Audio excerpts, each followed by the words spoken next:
And good evening, comic book friends. Welcome to another comic book roundtable. Sorry we're running late. We've been having invitation problems.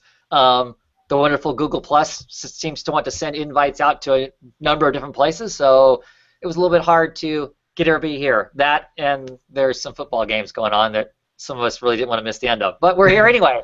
So here we go. Let's talk some comics. I'm not going to introduce everybody. Everybody knows everybody else. Well, here I'll introduce really quick. Clear down on one end there. We got Reeves Steven, and then we have Mike, Sergeant America with us, and we've got Damien, Sleepy Reader 666. How's it going, guys? Good. Good, good. Glad to have you here at Talk Comics. Small week for me. I don't know what anybody else's week looks like because, of course, for me personally, this is the first week of the DC's Future End tie-in books and the lenticular covers, and I once again this year chose not to buy into either of those things. So I actually do have a couple DC books, but they're few and far between. So what do we want to talk first? Green Arrow? Green Arrow. Yeah, Green Arrow. Okay. Yeah. All right. I've Reading had that Potter's pretty Make It much First. spoiled already. I didn't get it, but I think I know the big thing in it, right? It was Lemire. It was Tarantino. I mean, it felt like a continuation. It was like they got back together 5 years later and wrote a comic, and it was everything I wanted it to be. And I know nothing, well, nearly nothing. I've just heard you guys talk about the 5 years later, Future's End, and so I know some of the storyline with it. And it was good for me. I jumped in. It was enough with what you guys have told me and what they put in here. I could read it. I could enjoy it. I loved all the characters. I love seeing what they would like to do 5 years from now, and knowing it will never get to that is the only thing that broke my heart. So I really think you guys should pick it up. It was just excellent. Does he die at the end of it? I Here isn't he dead in the Future's End thing? I mean, he's there, and then he's not there. Okay. Yeah, He Green comes Arrow. back to life in this issue too. In Yeah, all right. So Yeah, Green Arrow is dovetail back. together. This week's issues of those two comics dovetail. Oh, okay. Yeah. And so I guess if you know that, if evidently if you know the information, I mean, yeah, Ollie didn't die. He pulled the same trick again on how he was dead, not dead. But He went back to the island, huh? Okay. yeah. Yeah, this issue was good too. I mean, I agree. I just picked it up just for the Sorrentino art because, Yeah. he's going to Marvel, so I was like, let's see this one more time. And I agree, it was a good story. I'm not following Future's End, so I was just kind of just there just for the Lemire Sorrentino stuff. But yeah, it's going to continue on, I think, in issue 21, I think. So, yeah. So, yeah, we're going to see more Green Issue Arrow. 21 of Future's End. Yeah, Correct. yeah. Okay. Future's End. That doesn't make 21. sense because he's in issue 18 of Future's End. So they goofed up. Maybe, yeah, probably. Well, or at least the end part of this story. Should we just go ahead and spoil it? Yeah, I Sure, think I already right. did. All right. Well, I mean, it starts out with Amiko, his sister, and Naomi fighting the Vertigo cult. And so Amiko, his Asian sister, which I've always had a very difficult time figuring out how old she was because she was kidnapped when they took her mother captive by Count Vertigo, and it looked like a little baby at that point. And then I'm trying to figure out how long she was in Vertigo's basement because I thought she was like 10, and then they say 5 years later, so that puts her about like 15, 16, and I mean she's Green Arrow now. Right. So that was a little difficult. They make Naomi, who was assisting him forever, and his young new love interest, possibly, they make her the Dart because she recovers Dart's little arm thing that shoots the darts. Right. Red darts. Yeah. And they meet up with Ollie. Ollie tells them the plan. Ollie becomes one of the outsiders in all the different clans. And with doing that, they decide to pull this trick. Ollie appears on TV. Deathstroke comes out of nowhere to kill him. And it's Magus again, the leader of the Mask family, the guy with the X's over his eyes. Right. So it was just like they pulled before. And he even says that. He goes, it's cheap. It's the same trick I pulled before. And then Deathstroke leaves with this piece of, I don't know, this tracking device, basically, that Ollie, was stupid, Deathstroke was dumb enough to take, and Ollie's able to track it. And that's where they left off, where Ollie gets all of his clans together, and they're going to go hunt Deathstroke and whoever, because I don't know, because I'm not reading that part, who they're all hunting down. So basically, this was Lemire and Sarantino's mining all these characters that they created for this, for their run on Green Arrow for the last time, basically throwing the books. Yeah. Well, because chances are we're not. I mean, we're going to see Count Vertigo again, but we're not going to see. We'll probably never see the clans and all that stuff ever again, right? Yeah. No, exactly, and that's what makes it beautiful. Is it keeps me dreaming that 5 years from now they're going to get back together and finish this comic. Because I mean, I I'm even suspicious as to even if Naomi's going to still be around, because they've pretty much said they're going to bring in, Felicity Smoke at some point. Is going to go into the comic, and obviously, those two people fill almost the exact same role. I mean, they're the exact. They're kind of the same character, right? So. Yeah. Okay. Yeah. Part of me wants to pick that up because I liked all that stuff that they added to. For all the stuff that isn't in the Green Arrow book that I want a Green Arrow book, I did like that new stuff that they introduced, and I think it's a shame that that stuff's kind of go away. I may have to go back and pick that stupid book up, even though I said I was going to buy any of them. Yeah, it's just going to because be of that. Yeah, it's going to be the last time, because I mean, as long as the Arrow show is on, that comic will probably always be connected to it. So yeah. One last thing, Travis, you will like it because when Ollie goes on TV, they mention all of his charity that he's doing, the homeless shelters, and they're you're so right, you're so left wing now, and I mean it really goes back to the true Ollie character. So it was great to see him. Is he sporting good facial hair in it? He's doing a huge beard. Yes. He's not doing Nice. Nice. Yeah, I mean you kind of have that look. If you want to pull up the hood, you might be Arrow. Great. I look like I came off an island, huh? Awesome. Yep. Cool. Cool. Yeah, I mean, he appears in a big splash scene in Future's End, too. Okay. Yep. So it seems like some of these Future Ends things that are coming out this week fit right in with this book, although I don't think you need to have read them, because this book fills you in also on basics, anyway.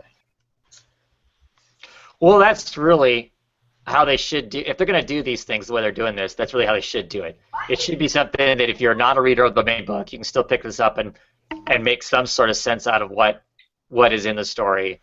And if you're reading the event book, the weekly book, you're not hobbled having to read all of these side things, or you don't get the story.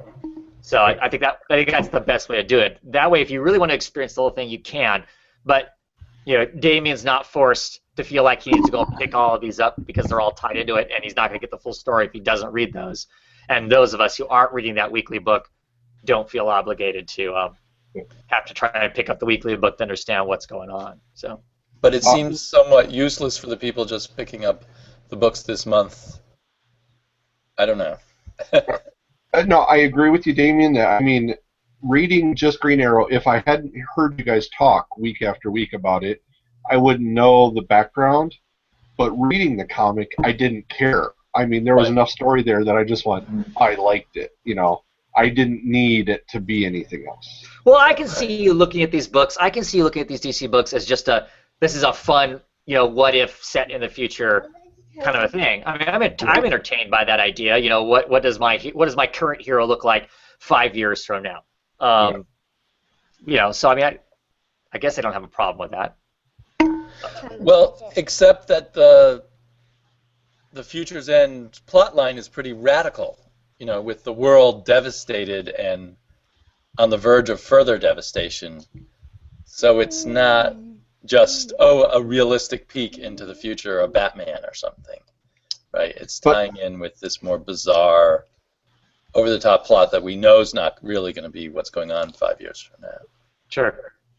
Steven, reading this comic, did you feel that it tied into the whole Future's End, or did it feel like all the rest of the comic that it really wasn't touched by whatever else DC does to it?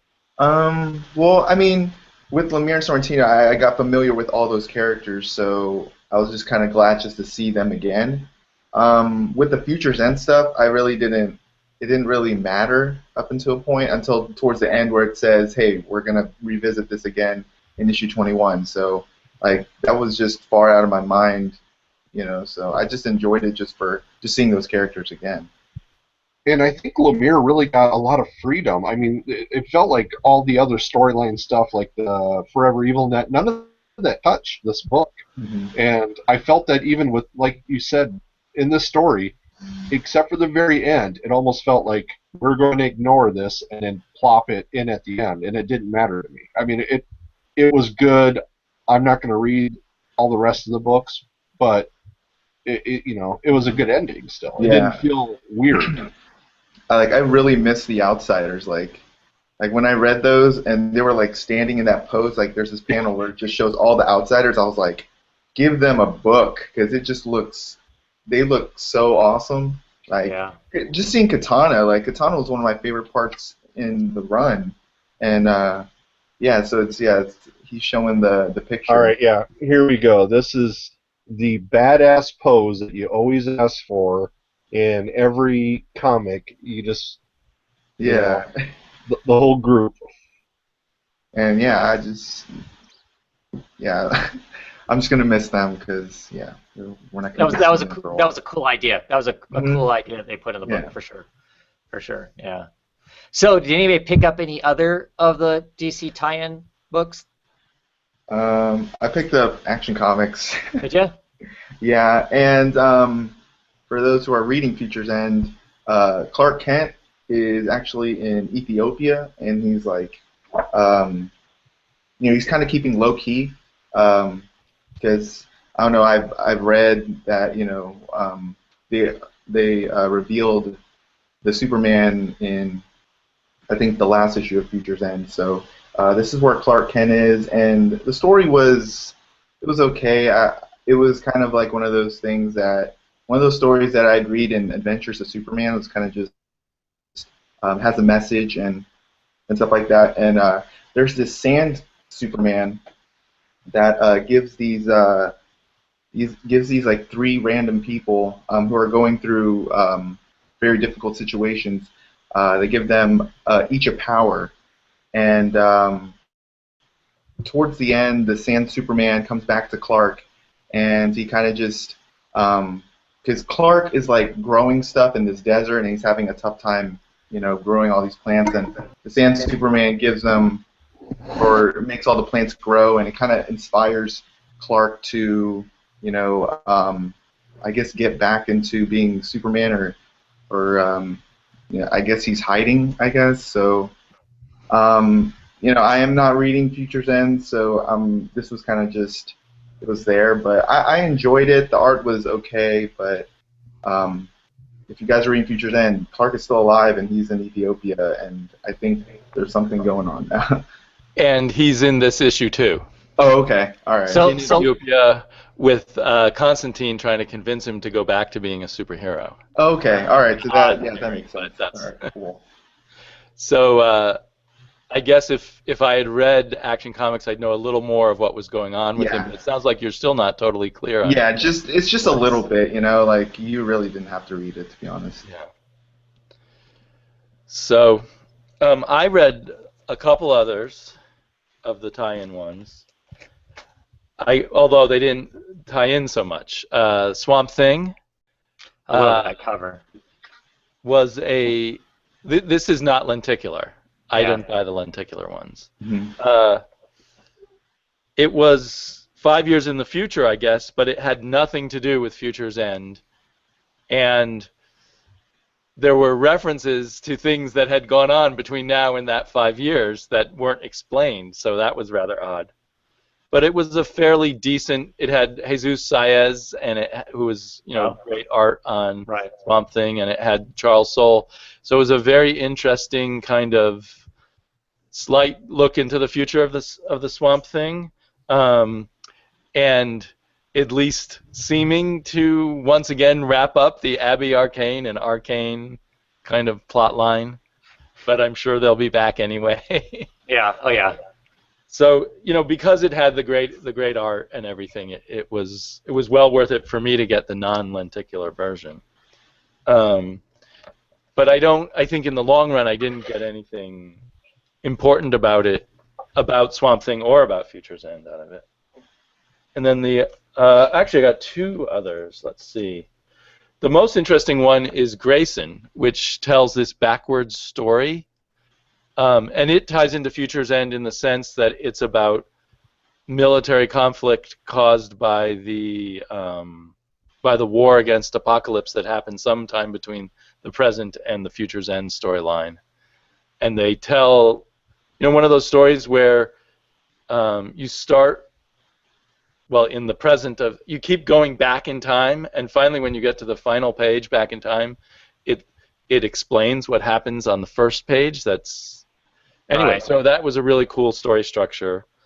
It does feature Dick Grayson killing someone. Really? Making the moral choice, I guess, to kill someone because they're too terrible of a dictator to be left alive. Why is he wearing a Red Star costume? He pretended to be a member of the new Russian Federation's army. I mean, because So that he could get close enough to the dictator to kill him. I mean, because that costume is right. Isn't that the character Red Star? Isn't that his name? Would show up occasionally in Teen Titans in the '80s and stuff. They called him something like Beast or KG Beast. No, see, that's not right though. Okay, I was just curious because it does. He looks exactly like. I'm sure the character's name was Red Star. And are any of you guys reading the Grayson regularly? I am. I always forget her name, Bertinelli or whatever. Helena. Yeah, Hunters. Helena Bertinelli apparently becomes his big love interest, and that just didn't fit right with me. And I don't see her in the few issues of Grayson I've read as a good guy, but I guess she is a good guy. I don't know. I guess I consider her a good guy. I just consider the fact she kind of walks a very gray space as opposed to a firmly in the world of only doing right. So she works for Spiral and thinks they're good. Maybe. So anyway, I was confused by kind of all the moral things going on here, but it was a very well written issue. Was that by Seeley? Did Seeley write that? No, he has a co-plotter who I think was a member of the CIA at some point or something like that, named Tom King. Huh. So okay. he writes the script here with some plot help, I guess, from Tim Seeley. Oh, okay. Did you say that he killed the dictator by shooting the dictator? No, he did not shoot him. Right. So that makes it more moral not to use a gun. Oh, all right. He Yeah. broke his neck. Breaking his neck is so much a cleaner kill, So That's what I was kind of wondering. All right.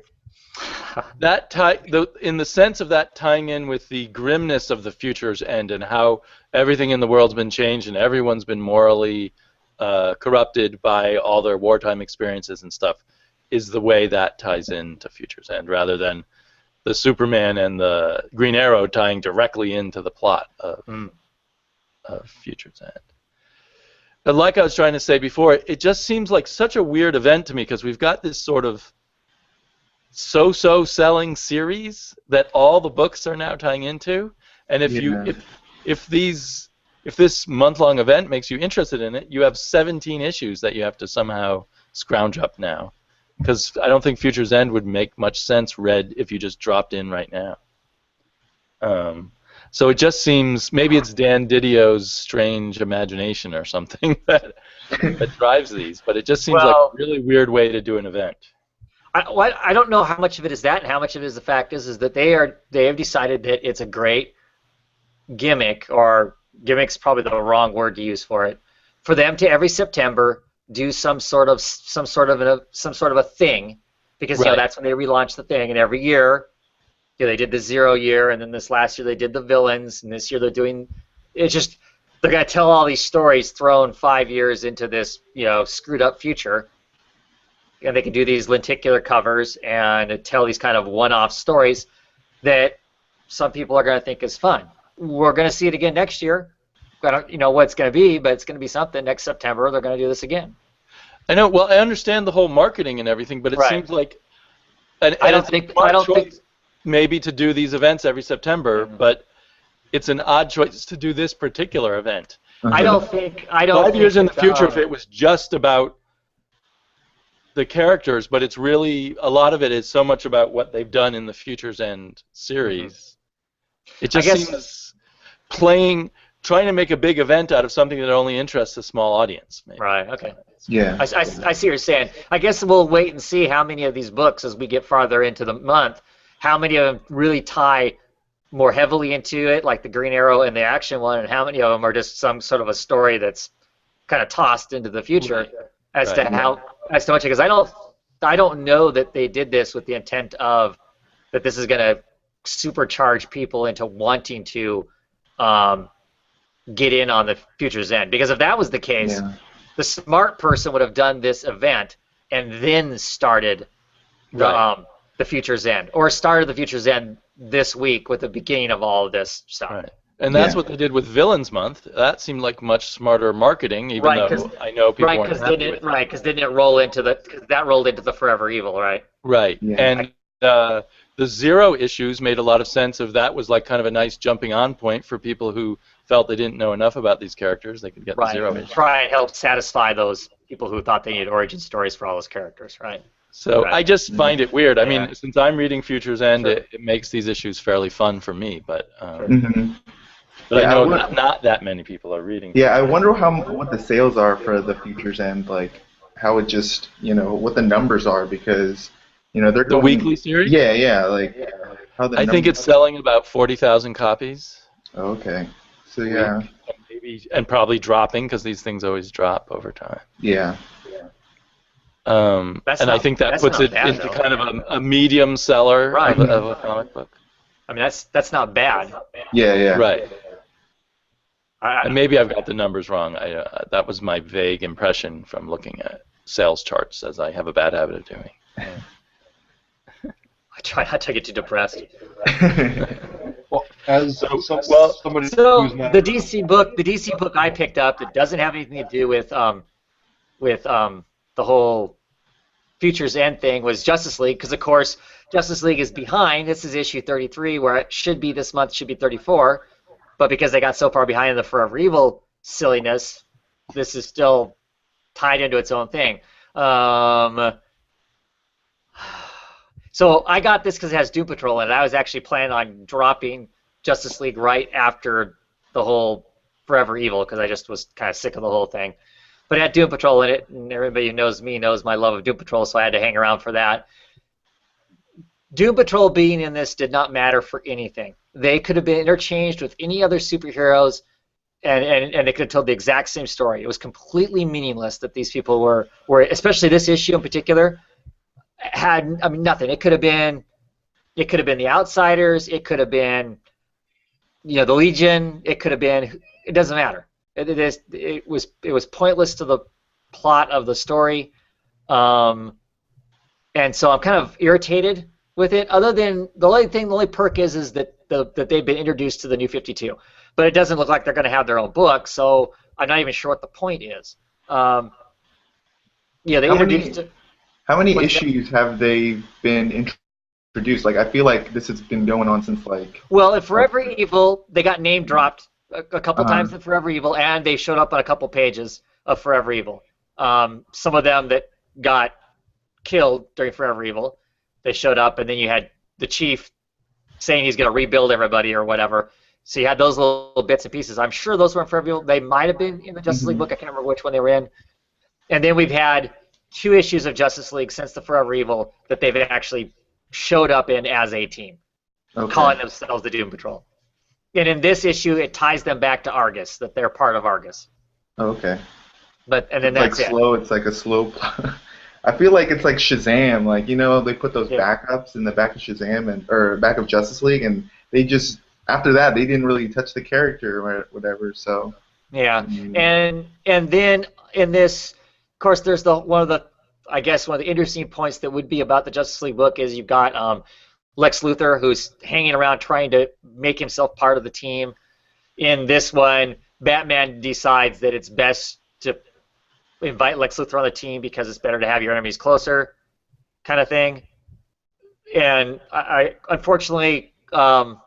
CCAMP Comics couldn't get on the show to talk about this too. I've talked to them on Twitter about it, but the fact that no one even really questions it. They just kind of go, oh, okay. Even Superman's like, oh, okay. I mean, Superman, does a little speech about how Lex was kind of destroying Metropolis, making everybody his slave before he showed up. But I don't know. It just there's no character. There's nothing about the Justice League book is driven by characters at all. It's just kind of this meandering plot of, for me anyway, who cares, kind of a thing. So I'm glad I'm done.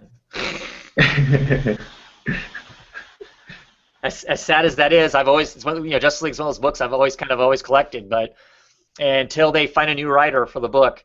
That's the thing. They should find a new writer. They should have given Charles Soule the Justice League book. Just give him the keys, because Johns is just, I don't know. I feel like he's more focused on the TV stuff now, since he's so into like Arrow and Flash and Gotham or whatever. So.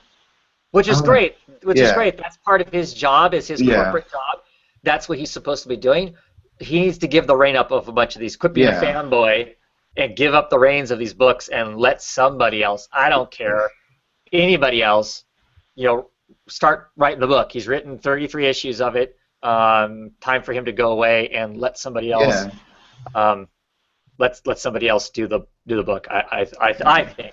Yeah, that's what I like about Marvel, because they're giving the Avengers to Remender, and they're giving that to Hickman to do their own thing. It used to be just like Bendis doing his stuff, but you're giving people different opportunities on those characters. So hopefully, I don't know how. Yeah, it doesn't seem like anytime soon we're going to be getting that change. So yeah. Back on the Future End thing, in some of the comments, the Dark Knight says that he really loved the Swamp Thing Future's End issue. He got exactly what he wanted out of it. As someone, he's not reading Future's End, he appreciated the fact that it was less of a tie-in, and he also loved the appearance of the pre-52 Avatar, as we've seen earlier in Soule's run. So he really enjoyed that part of it. And Carlos is saying that he's not reading the Future's End either, but all of the Future's End tie-ins, ones that he's read, he's liked. So. Sounds good. Batman Eternal. Damien, you're reading this still, right? I haven't watched your in-depth video on it yet. I'm assuming you got it out, right? So I took it down, actually. You took it down? Why? Yeah, I did such a bad job on that one. I took it down. I might redo it if I have time. Okay, so anyway, in this issue we get the Architect shows up. This issue, curiously, is written by Kyle Higgins, who wasn't part of the 4-man or 6-man team that started the whole Batman Eternal thing out. But Higgins is the person who originally wrote this character in a miniseries that was out before the New 52 called Batman Gates of Gotham. The Architect was a character that was introduced there. He's part of just to give people kind of a history of the background of the character, he is part of a family, he's part of a family that was the architects that actually designed the buildings that the Waynes and the Cobblepots and the other 2 family names I'm drawing a blank on right now, that basically built Gotham to what it is now. And he believes his family basically got screwed, and so his drive is to he's always trying to tear down the structure of Gotham. So of course in this he fits right in really well, because of course in this he's taking one of the Wayne buildings and he has slowly manipulated it to turn it into a giant tuning fork, right? That's like, I don't know, is it causing earthquakes or just the sound waves or whatever that's wrecking everything? Is that the impression we get out of this one, Damien? I thought he was trying to wreck the building, but then I saw someone else's video that pointed out that all he seemed to do was make the building vibrate so it made a hushing noise. I think it's doing more than that, but... And it's of course, hard to tell. I looked back at it and I couldn't see any definitive evidence one way or the other. And then, of course, as we found out in the last issue, Hush has reared his head in this thing. I still don't believe that he's the main person behind this whole thing. It seems he's revealed too early if this is a 60-issue story. Right. One thing. Right. And he doesn't seem like the type to be behind everything we've seen, like the supernatural stuff and the nanotechnology attacks. Well, but he's right. He's known to manipulate all these other people into doing that stuff for him. I mean, that is kind of his MO, right? It was his MO in Hush, and it was kind of his MO, or his attempted MO, in The Heart of Hush. So... All right, well, his MO is sending a lot of people after Batman. Right, and Batman using seems his knowledge of Batman's life against him. Right, and doesn't Batman in this issue kind of seem to go, of course, I should have known all along. And now I know who's behind it, right? Yeah. So it's not going to be that. It can't be that simple, right? Comics aren't that simple, we hope. Yeah, unless this is supposed to end in 3 more issues, then it would make sense. Right, right. The thing I liked most about this issue was the Julia Pennyworth plot line. Penny 2? Penny 2, her becoming Penny 2, her taking over, at least temporarily, her dad's job. Well, that was fun for me. I enjoyed that. Some people are upset that another person has figured out who Batman is, but that bothers me. I figured that was what had to happen with her, and it was interesting. Right. It bothers me, and it double bothers me because she works for the government, and now she knows who Batman is. That's true. That double bothers me, but I like it at the same time. I mean, it's in the family in a sense. I think it's. Well, I guess what I like about it is, it's a way for, because I like Alfred a lot. I like him as a person, as a character. I think he's a great character and a great guy in the book. And so this is a way for him to, in some sense, immediately justifies why the hell he's been doing what he's doing. So since her introduction in this book, she has done nothing but berate him for being a pathetic butler when he was this great MI6 and all this other stuff, and now he's a pathetic butler. So it kind of justifies his, why he's been doing what he's doing. So I appreciate that because I appreciate the Alfred character. I appreciate that this kind of patches that up in a way. Right. If you were reading Batman during the year 0 thing, issue 25, I believe it was issue 25 of that, kind of suddenly threw us into the future of what this book was going to be. And there was a character in the Batcave who was always in silhouette and was running the computers, and none of us knew who that was. Well, this answers that for us. Right. It's Penny 2, basically. So I like that she's going to add complications to Batman's life and to Alfred's life, and for me, that's a positive addition if they, play with her in an interesting way. Right. Well, and hopefully she challenges him. Yeah. I mean, that's one of the things that'll make her interesting. If she isn't just totally compliant to whatever Batman says. Right. She seems pretty bullheaded herself, and so if she's non-compliant, I think that makes her somewhat more interesting if she's going to challenge him. So, I like the issue. I continue to like Batman Eternal. It's a fun book. I thought it was a good issue too. I even liked the artwork, which some people complained about. It was okay. But if Kyle Higgins is going to be a permanent into the fold, he is. He's replacing John Layman. Right, and then so I think that's okay. I think that he had been writing the Nightwing from the beginning of the launch of the New 52. He's still, I believe, writing the Batman Beyond, the digital first thing that then comes out. I know he's still doing that. Yeah. He's also, of course, the person who writes Cowl for people who are reading that. So I've liked the stuff that he's mostly that he's written. So yeah. Any other DC books? Well, Scooby-Doo team up. Cool. And Let's talk it.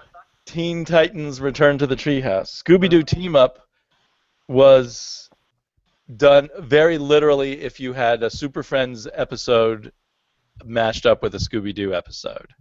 And it was done very well. If you're interested in either of those two, my daughter loved it. But I was never a Super Friends fan. I'd rather see them team up with other versions of the DC superheroes. But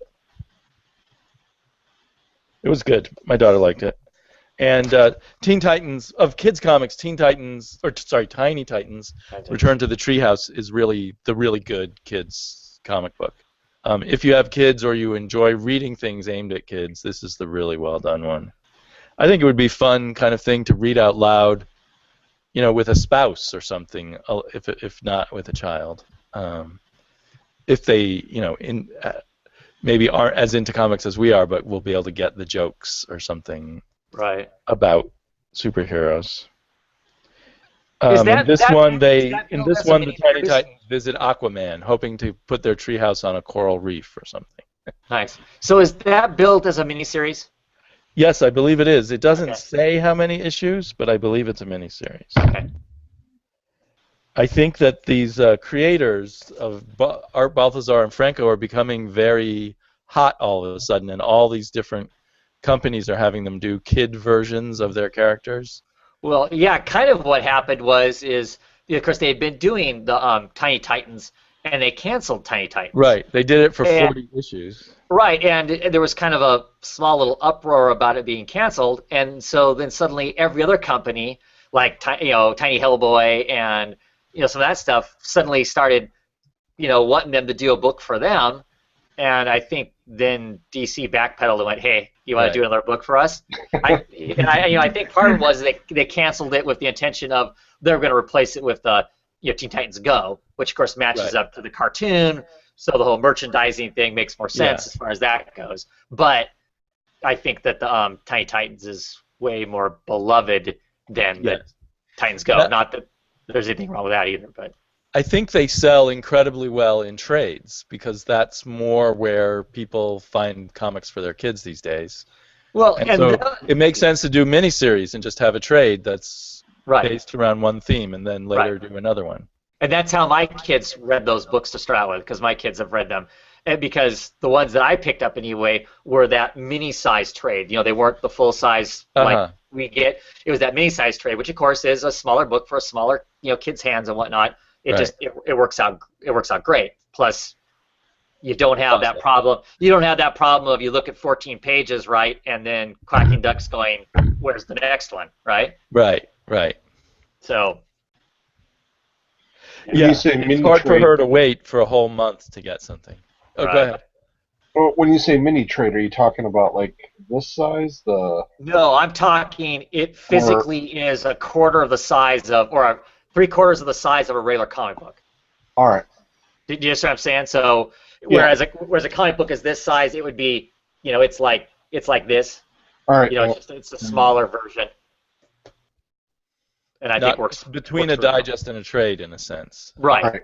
Yeah. It looks odd on your bookshelf, but like I said, it fits well in my kids' hands, so I think it's a good thing to sell it that way. If that's what we're assuming is the audience anyway. Yeah. Even though I know plenty of adults, like I said, who read the Tiny Titans also. So. Yeah, without my daughter, I wouldn't have tried it, but now I really like it a lot. Yeah. And it's not worth talking about, but another DC I got was Phantom Stranger. But it sort of capped. They're canceling this. Gave it another capstone. Actually, their last official issue was the capstone, and this gave it another capstone. But if you're not reading Phantom Stranger, it's probably not worth talking with you guys about. Still a lot about God. God the dog shows up again. That's Scotty, huh? Yeah, Scotty the dog. The Scotty dog God. Yeah. Ugh. So, but that's no. He's going to be back in Trinity of Sin, I guess. Right. Because they're putting him together with Pandora and the Question, right? For their own ongoing, the three of them together. Which won't sell any better. Which won't sell any better than Phantom Stranger and Pandora did, right? Yeah. You're still there, Sleepy. Oh, okay. Well, I couldn't hear anything for a little bit. Oh, okay. I lost Travis's audio, I guess. Wow. So that makes no sense to me for them to continue on writing stories of those characters if those books didn't sell and they had to cancel them. Putting them all together, how does that make them sell better? Well, they're hoping that the Phantom Stranger audience will get together with the Pandora audience, and together they might make 25,000 sales. Yeah, but I think it was the same audience, probably, whatever little audience they had. Yeah, I don't know. I mean, I guess that makes sense, but it doesn't really. But some people who have been wanting the Question might buy it. But that question is so jacked up in comparison to the Question that we all want that, or at least for me anyway. I get take that back. For me, that Question is so messed up in comparison to the Question that I want, and I don't. Just as the Phantom Stranger is messed up. It is. The Phantom Stranger is messed up too. Is Pandora a new character, or did she exist? Yes, before? Pandora did not exist until Flashpoint. So, I don't know. It must just be that Dan Didio loves these characters, even though as he kills them. But he gives them the magic Dan touch. Oh. So, any DC news we want to talk about? Gail Simone doing Secret 6? Yes, that got announced. Gail Simone is serious. What? So I know Steven has read or is excited, right? Yeah. About Secret 6. Mike, you read Secret 6? Yes. Oh yeah, okay. So we've all read Secret 6. So what's our feelings on that? On Gail Simone coming back to the Secret 6? Steven? I think it was one of the best series before the New 52 happened. So it's like one of those things where you can't really go wrong. There's a following with that. I mean, year after year, I think since the New 52 started, I think there's slowly been people just at conventions just saying, when's Secret 6 coming back? When's Secret 6 coming back? And finally, DC finally gave it to Gail. Even though, I kind of wish she did Batgirl, but I'm just glad we have the team back, and I'm kind of interested on who they're going to bring because it's going to be kind of different than the previous one. Well, we've confirmed Catman and Black Alice are on the team. That's the only people that confirmed on the team, to the best of my knowledge. Yeah. So aren't the others? Other than them, though, isn't it supposed to be people who weren't on the team before? I don't know. Read. I just feel like Gail Simone hasn't had much luck at DC lately, so I'm not very cautious about whether. Now, when you say not much luck, in that what she's written hasn't been good, or that DC's just kind of giving her the short end of the stick? A little of both, but I'm guessing a lot of it has to do with the short end of the stick. Okay. But I didn't. What was that one she did about the movement? Bottom people. The movement. The movement. Yeah. That one seemed very poor. And Catwoman just got messed with so much editorially that's hard to know what happened there. But Mike, what do you think of them bringing back Secret 6? I like them because of how I like my character groups. I like somebody to give a lot of life to the B level, C level, the ones that aren't the big names, well known. And I thought it was, it was really crazy stories, like the Get Out of Hell Free card when she was doing that. I mean, it's things like that really make me, like stories. Marvel did it like with the Order and that, where they just pick up these characters on the very fringe, put them together, write them well, and let the writer go. I mean, it's going to be this crazy, awesome thing, and it looks like there's a Talon maybe that's going to be on her team. I would assume that's Mary. Yeah, and so that's that the was cover from Newsarama. I think that's what I liked the group. I don't know some of the others, that are on there. I like the original Secret Six, and Right. I'm just going with it. I think it's going to be good. Are we crossing our fingers and hoping Ragdoll's on it, since how they introduced Ragdoll into the Batgirl comic? Yeah. Yeah, I'd really like to see Simone do Ragdoll some more after that. So here's my take on it. Absolutely love the original Secret Six. I own original art pages of it and stuff. I am very apprehensive about them relaunching this book, and I'm very apprehensive about Gale being the one that's relaunching it. I have a hard time believing they can, put the magic back in the bottle again, kind of a thing. So I'm really worried. I mean, and this is as far as Gale writing it. I mean, she's obviously the person to do it. But at the same time, I was so excited with last week with Sensational Comics of Wonder Woman that Gale was going to write another Wonder Woman book, because I really enjoyed her Wonder Woman run, and I did not enjoy that book at all. That story was not good, and so I'm worried that I'm going to pick this book up and I'm just going to be really not happy. So don't get me wrong, I'm going to get it, and I'm excited about it. I mean, every time anybody even, for the last year, people have been joking with, we've been joking back and forth on Twitter about, that's the book she should be on and whatnot. I'm excited for it, but at the same time, I'm so worried that it's going to be a disappointment too. That I'm having a hard time. Yeah. Not thinking about that part of it, not thinking about the fact that it's not. I got to remember, it's not going to be the same, because it can't be, right? It can't be the same. It has to be its own thing. If they're going to try and go back exactly to the exact same well, it's not going to work. I don't think. I don't see how it could. But it'll be cool. It'll be cool, because that kind of gray area, kind of weird group of characters they had before and the stuff they flirted with was some great stuff. So I don't know. And that is the battle that you have, because you loved what she had, but to reproduce it, but not honor it, and you're scared of how weird it could be, because you kind of want it to go a certain way. And we do that with our independents, where we get an independent and then we're like, well, this book didn't go the way I thought it was, so I'm not going to pick it up any longer. Mm-hmm. So I could see that you don't want it to be a copy, and you don't want it to be a bastardization of it. Right. And I'm just hoping that whoever the editorial people are on it, let her kind of go, mm-hmm. and just kind of whatever, that they're not trying to direct it to be something, that they're going to let it be whatever it's going to be. Because I think that's one of the things that made the book so good the last time is that they just kind of, other than they would tone down her jokes some, because I don't know if you guys have ever, if you want to follow her on Twitter, or if you've ever been at conventions with her humor can get really rank. So I know that editorial has to dial her back on some of the stuff that she gets away with, and amazingly she still gets away with some of it. I mean, some of the dialogue that Ragdoll comes up with, for instance, is really out there. So yeah. I don't know. Like I said, I'm excited by it. I'm really curious to see who else is going to be on the team. I hope she just really has a story that she's bottled up and really wants to release with this. Mm-hmm. Right. So I don't know.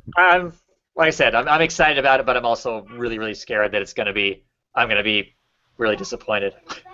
So whatever. I find myself kind of intrigued by I don't know if it's a rumor or a fact, of a Supergirl TV show. It sounds more and more like it's a solid thing. Oh, really? Oh, wow. That they are truly working on it. It's not just somebody out there with a name kind of floating it around. That it's right. An actual thing. I haven't heard. And I think that would be a first, to have a Supergirl rather than a Superman show. I think it's smart. Have there ever been Supergirl shows before? No. I don't think so. Do you know what? My daughter, who's in the room right now, was pretty excited when she heard me say that. Sure. Oh, really? Is it going to be on the CW, or is it going to be? I don't know. They haven't floated that part yet. They haven't really said this is where they're going to land it at. They've just talked names of people that are writing on it and producing it and whatnot. Names that are all attached to the Flash, Green Arrow. They've done a lot of that stuff. So So it's possible it still might not happen then. It's well, right, yeah. But still, it's kind of promising. Hey, Quacking Duck. Hi, I'm Quacking Duck, and Hello. and my real name is actually Beat, but my comic book thing name is Quacking Duck. And, okay, I really love the idea of a Supergirl TV show, and I'm. There you go. Yep. Glowing remarks. So, I don't know if there's any other DC news, but that one stood out to me. I think it's curious that they cast somebody to play the Spectre on the Constantine TV show. Oh, right. Oh yeah. Because that, to me, that completely changes the feel of what I thought the show was going to be. I mean, I know they teased a Dr. Fate helmet in one of the scenes, and I was okay for that to be in background kind of window dressing as kind of an Easter egg to hardcore fans or whatever. But I really kind of thought it was going to be in its own show, in its own world, kind of doing its own thing, because it modeled more after the Hellblazer versus modeled the Constantine comic book. But the Spectre, to me, is such a more, well, maybe not in the New 52, but he's always such a more powerful entity and uses magic in a completely different kind of fashion than, Constantine's magic is always this kind of subtle manipulation of stuff that we don't see. I mean, it's not this full-colored, him shooting rainbows out of his hands and doing stuff. Whereas the Spectre in the past has been known to literally create worlds as rewards for Superman. So, I don't know, to me that just seems really alarming to go, oh, here's the Spectre. Unless they're going to play him more like, I guess, the New 52 Spectre we've seen really hasn't been almighty powerful. Like in the Batman Eternal book, it's kind of this thing that's kind of inside of him that he doesn't even have control over, right? So it might work. To me, it was surprising. In the Phantom Stranger comic, the Spectre keeps showing up as basically just this really angry representative of God. Well, he's the God. I mean, he's God's wrath. I mean, that's right. And that's always kind of what he's been that for a might long make time. an interesting foil, minus the sort of world-creating power, interesting foil to what Hellblazer's doing, I guess. Yeah, and it could work if they're gonna run him that way. Yeah. At any rate, that's all I got for news as far as DC stuff goes. We want to move on to Marvel? All right. Sure. What do we read for Marvel books? I was really hoping Wednesday Serial would be here because I got the Hawkeye versus Deadpool, and I was wondering if he had read that. It was an interesting read. It's a guy who downloads the human resources files of S.H.I.E.L.D., so it's got all their names, and he knows somebody's going to come after him and kill him, so he goes to Hawkeye's apartment. And they do a pretty good job with making it look like some of the art that was in the Hawkeye comic. And, he comments that he's deaf or that he didn't put in his hearing aid. And I was trying to look. I mean, they put in some of that sign language stuff even. Oh, yeah. And, so there's just kind of, where he's talking, and they kind of explain a little bit of that. And I was wondering, because it also mentions Deadpool's daughter. Because it's Halloween, so Hawkeye dresses up as Ultron, and Deadpool is there with a Ghostbuster outfit that says Wade on it. And then this guy gets hunted down by these mind-controlled people that are supposed to look like superheroes. And him and Deadpool team up, and then they just start fighting at the end because they both want the drive that this guy has with all the information on it. And it's funny because he punches Deadpool punches Hawkeye in the face, and he goes, "What'd you do that for?" And he goes, "Well, don't take this the wrong way, but I thought that would be enough to knock you out." And then I would just take the thing, but it was like a light punch in the face, and he's like, "I'm sorry, I thought that would knock you unconscious."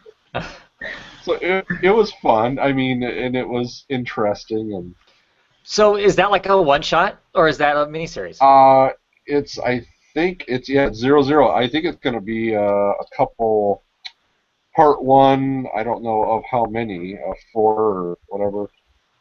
Because that's what I was a little worried by. Because the Deadpool kills the Avengers, Right. So that's what I was kind of wondering how that was going to go. And then the way it felt, I thought it really was almost going to replace the Hawkeye comic.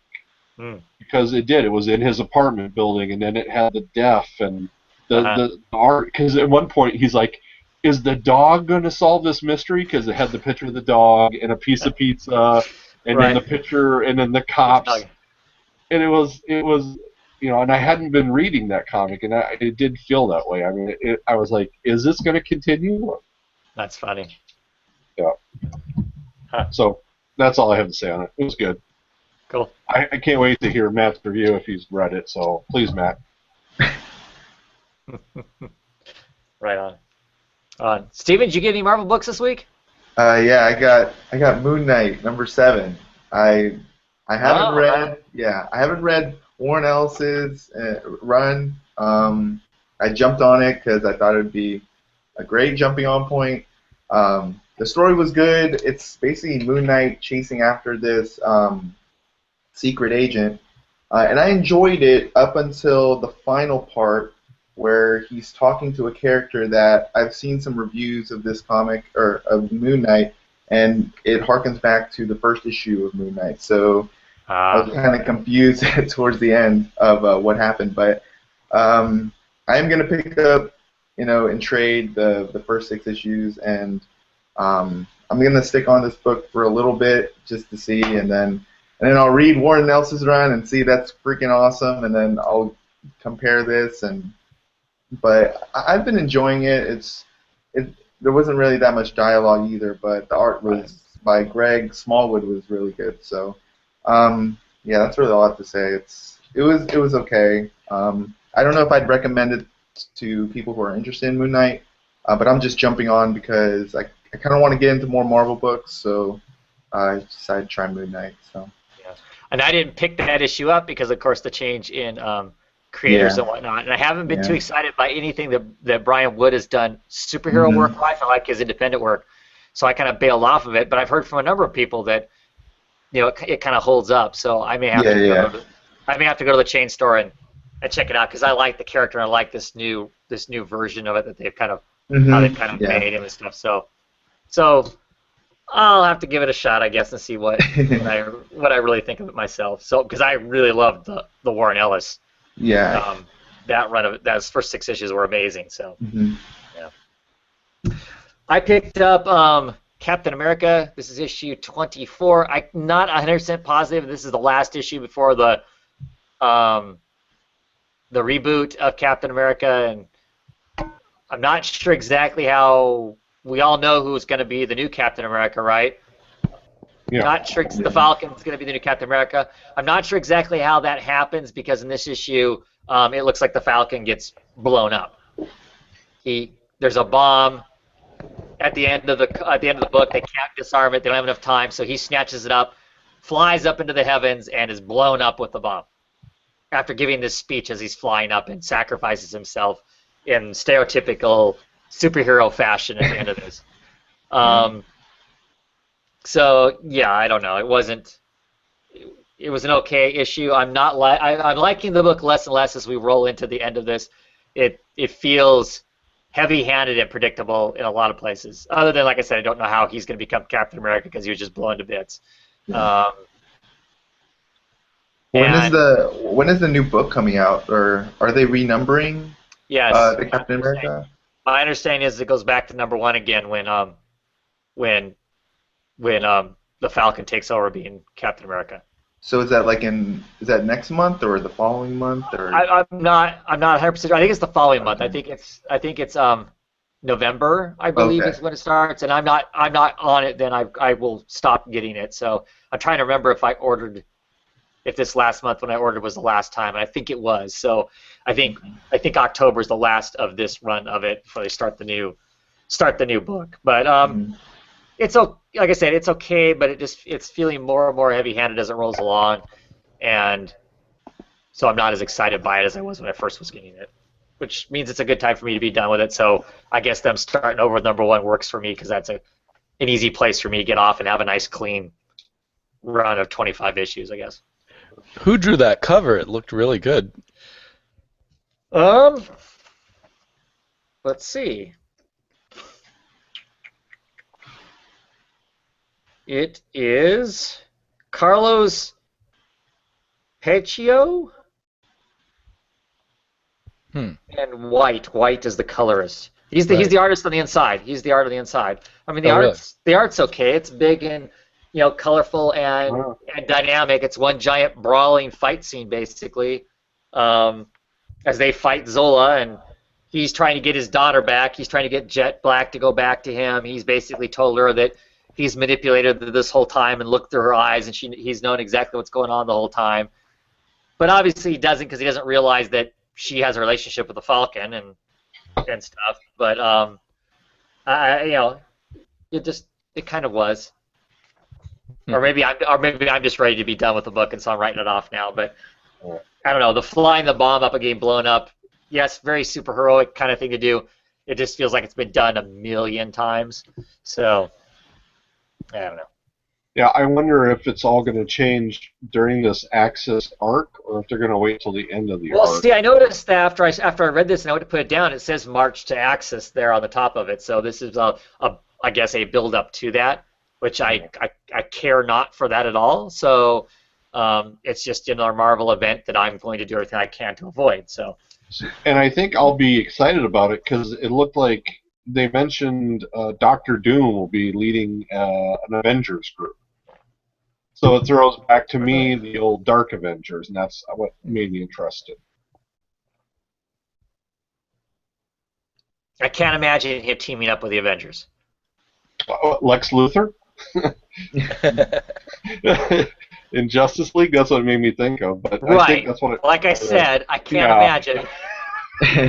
Actually, I can see Lex Luthor wanting to team up with the Justice League so he can screw up the Justice League.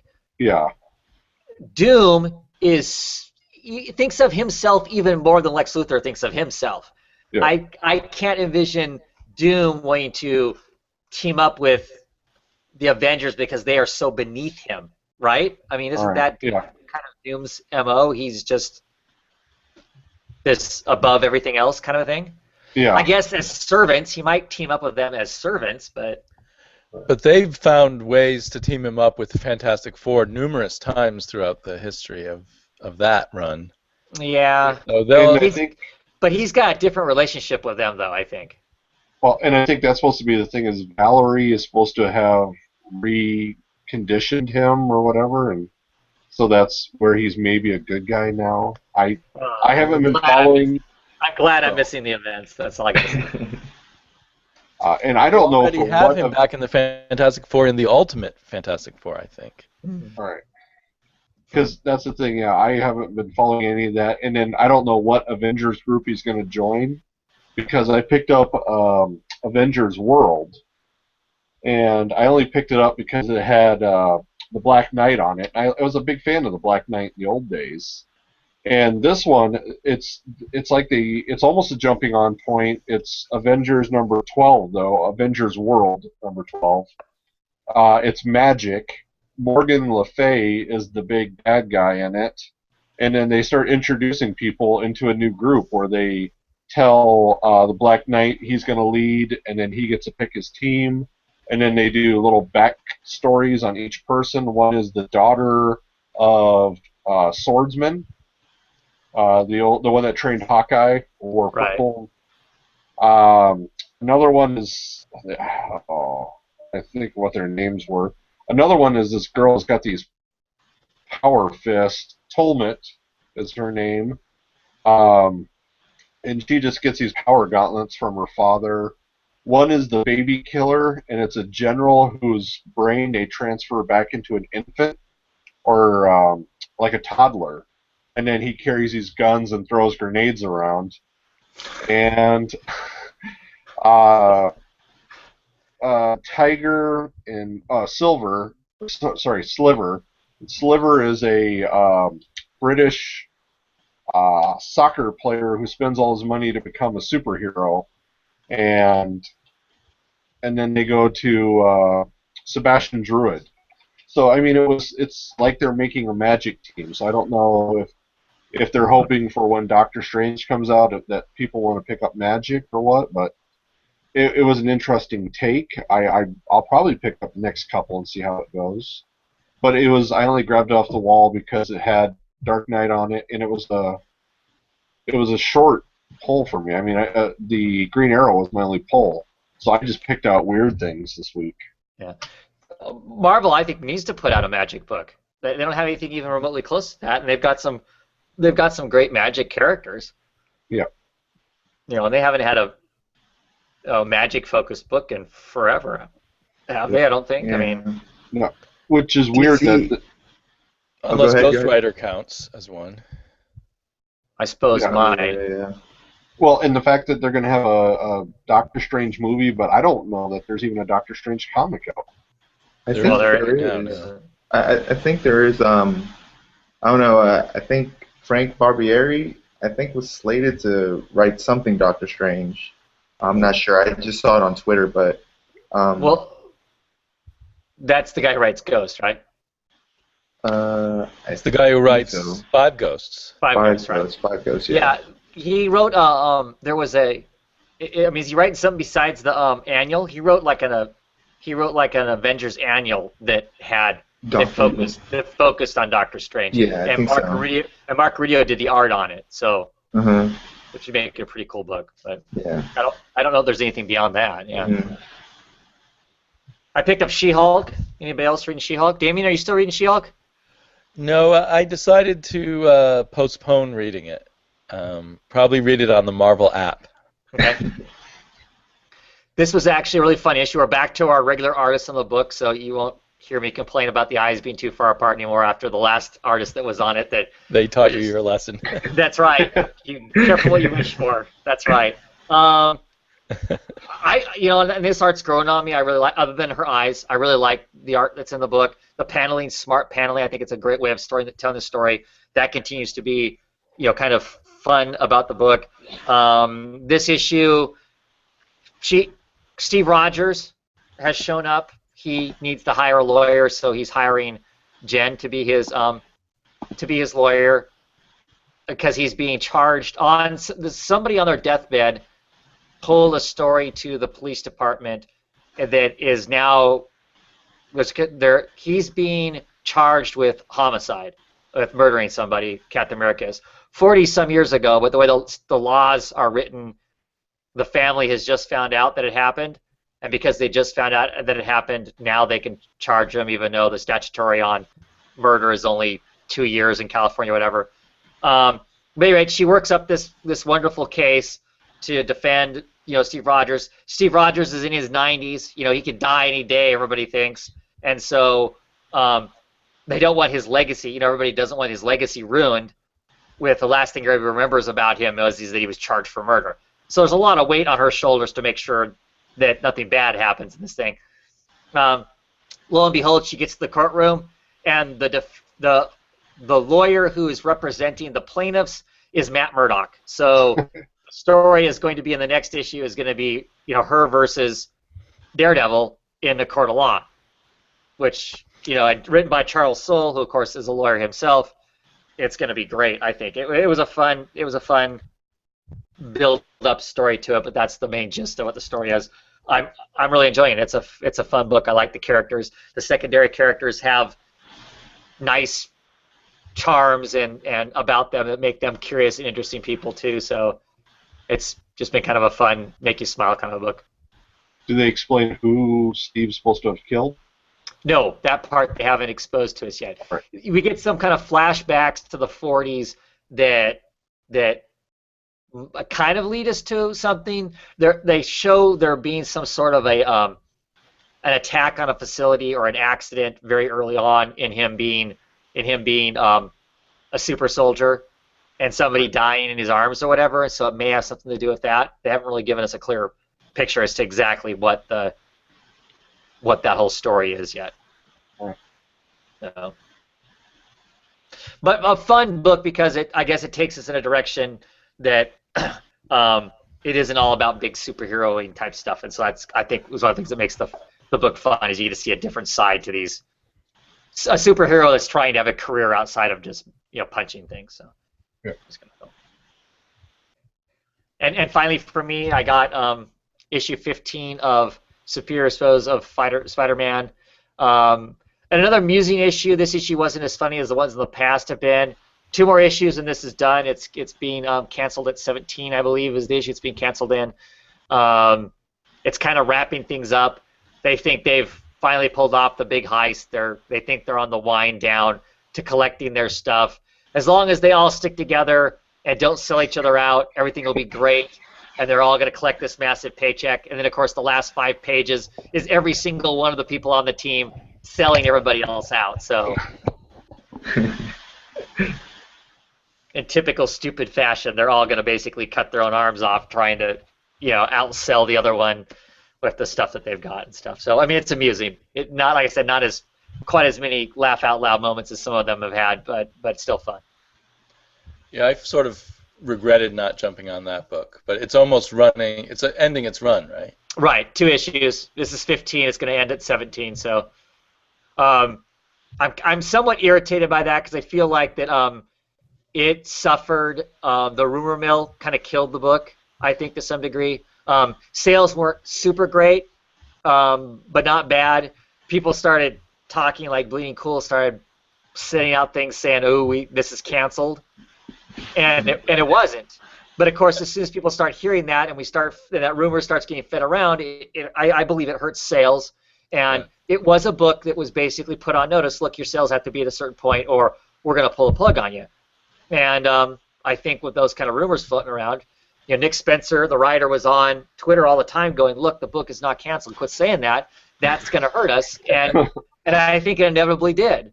So it's one of those kind of cases where I think, I mean, I can't prove that obviously, but I think the rumor mill didn't help its cause any. I'm constantly seeing people on Twitter going, "Is this book canceled?" And Nick Spencer going, "No, it's not." Or, "Well, we got 2 more issues," or whatever. So, boy, must they hate Bleeding Cool. a lot of people do. A lot of people do. I mean, it's probably hurting a lot of people's careers incidentally here and there like that. Did you see the Greg Capullo thing where? Yeah. You know, I don't follow Capullo anymore. I finally quit following him. I followed him for quite a while. I can't remember why I quit, but on Twitter. But he showed back up on my feed anyway because, of course, Bleeding Cool had basically announced in 16 issues he was done with Batman. Yeah. Which pretty much pissed him off because what he really said was his contract is for 16 issues. That doesn't mean that he's not going to keep doing it. Yeah. You know, we all knew that though. We all knew he was contracted up to like issue 50. I mean, that's been out there for quite some time, and so he was pretty pissed that they kind of spun it into like, you know, he was done and all this stuff. And he's like, I may not be. I mean, I'm sure as long as the paycheck's there, he's probably gonna hang around. Yeah. But for him, it's possible rumors like that might actually help him negotiate an even better contract. Oh yeah. Well, sure. I mean, there is that, but at the same time, most of the time they're hurting people with these rumors than helping people. Yeah, I think so. You know, it's. If he does 50 issues of Batman, that's quite a large run for most artists in modern times.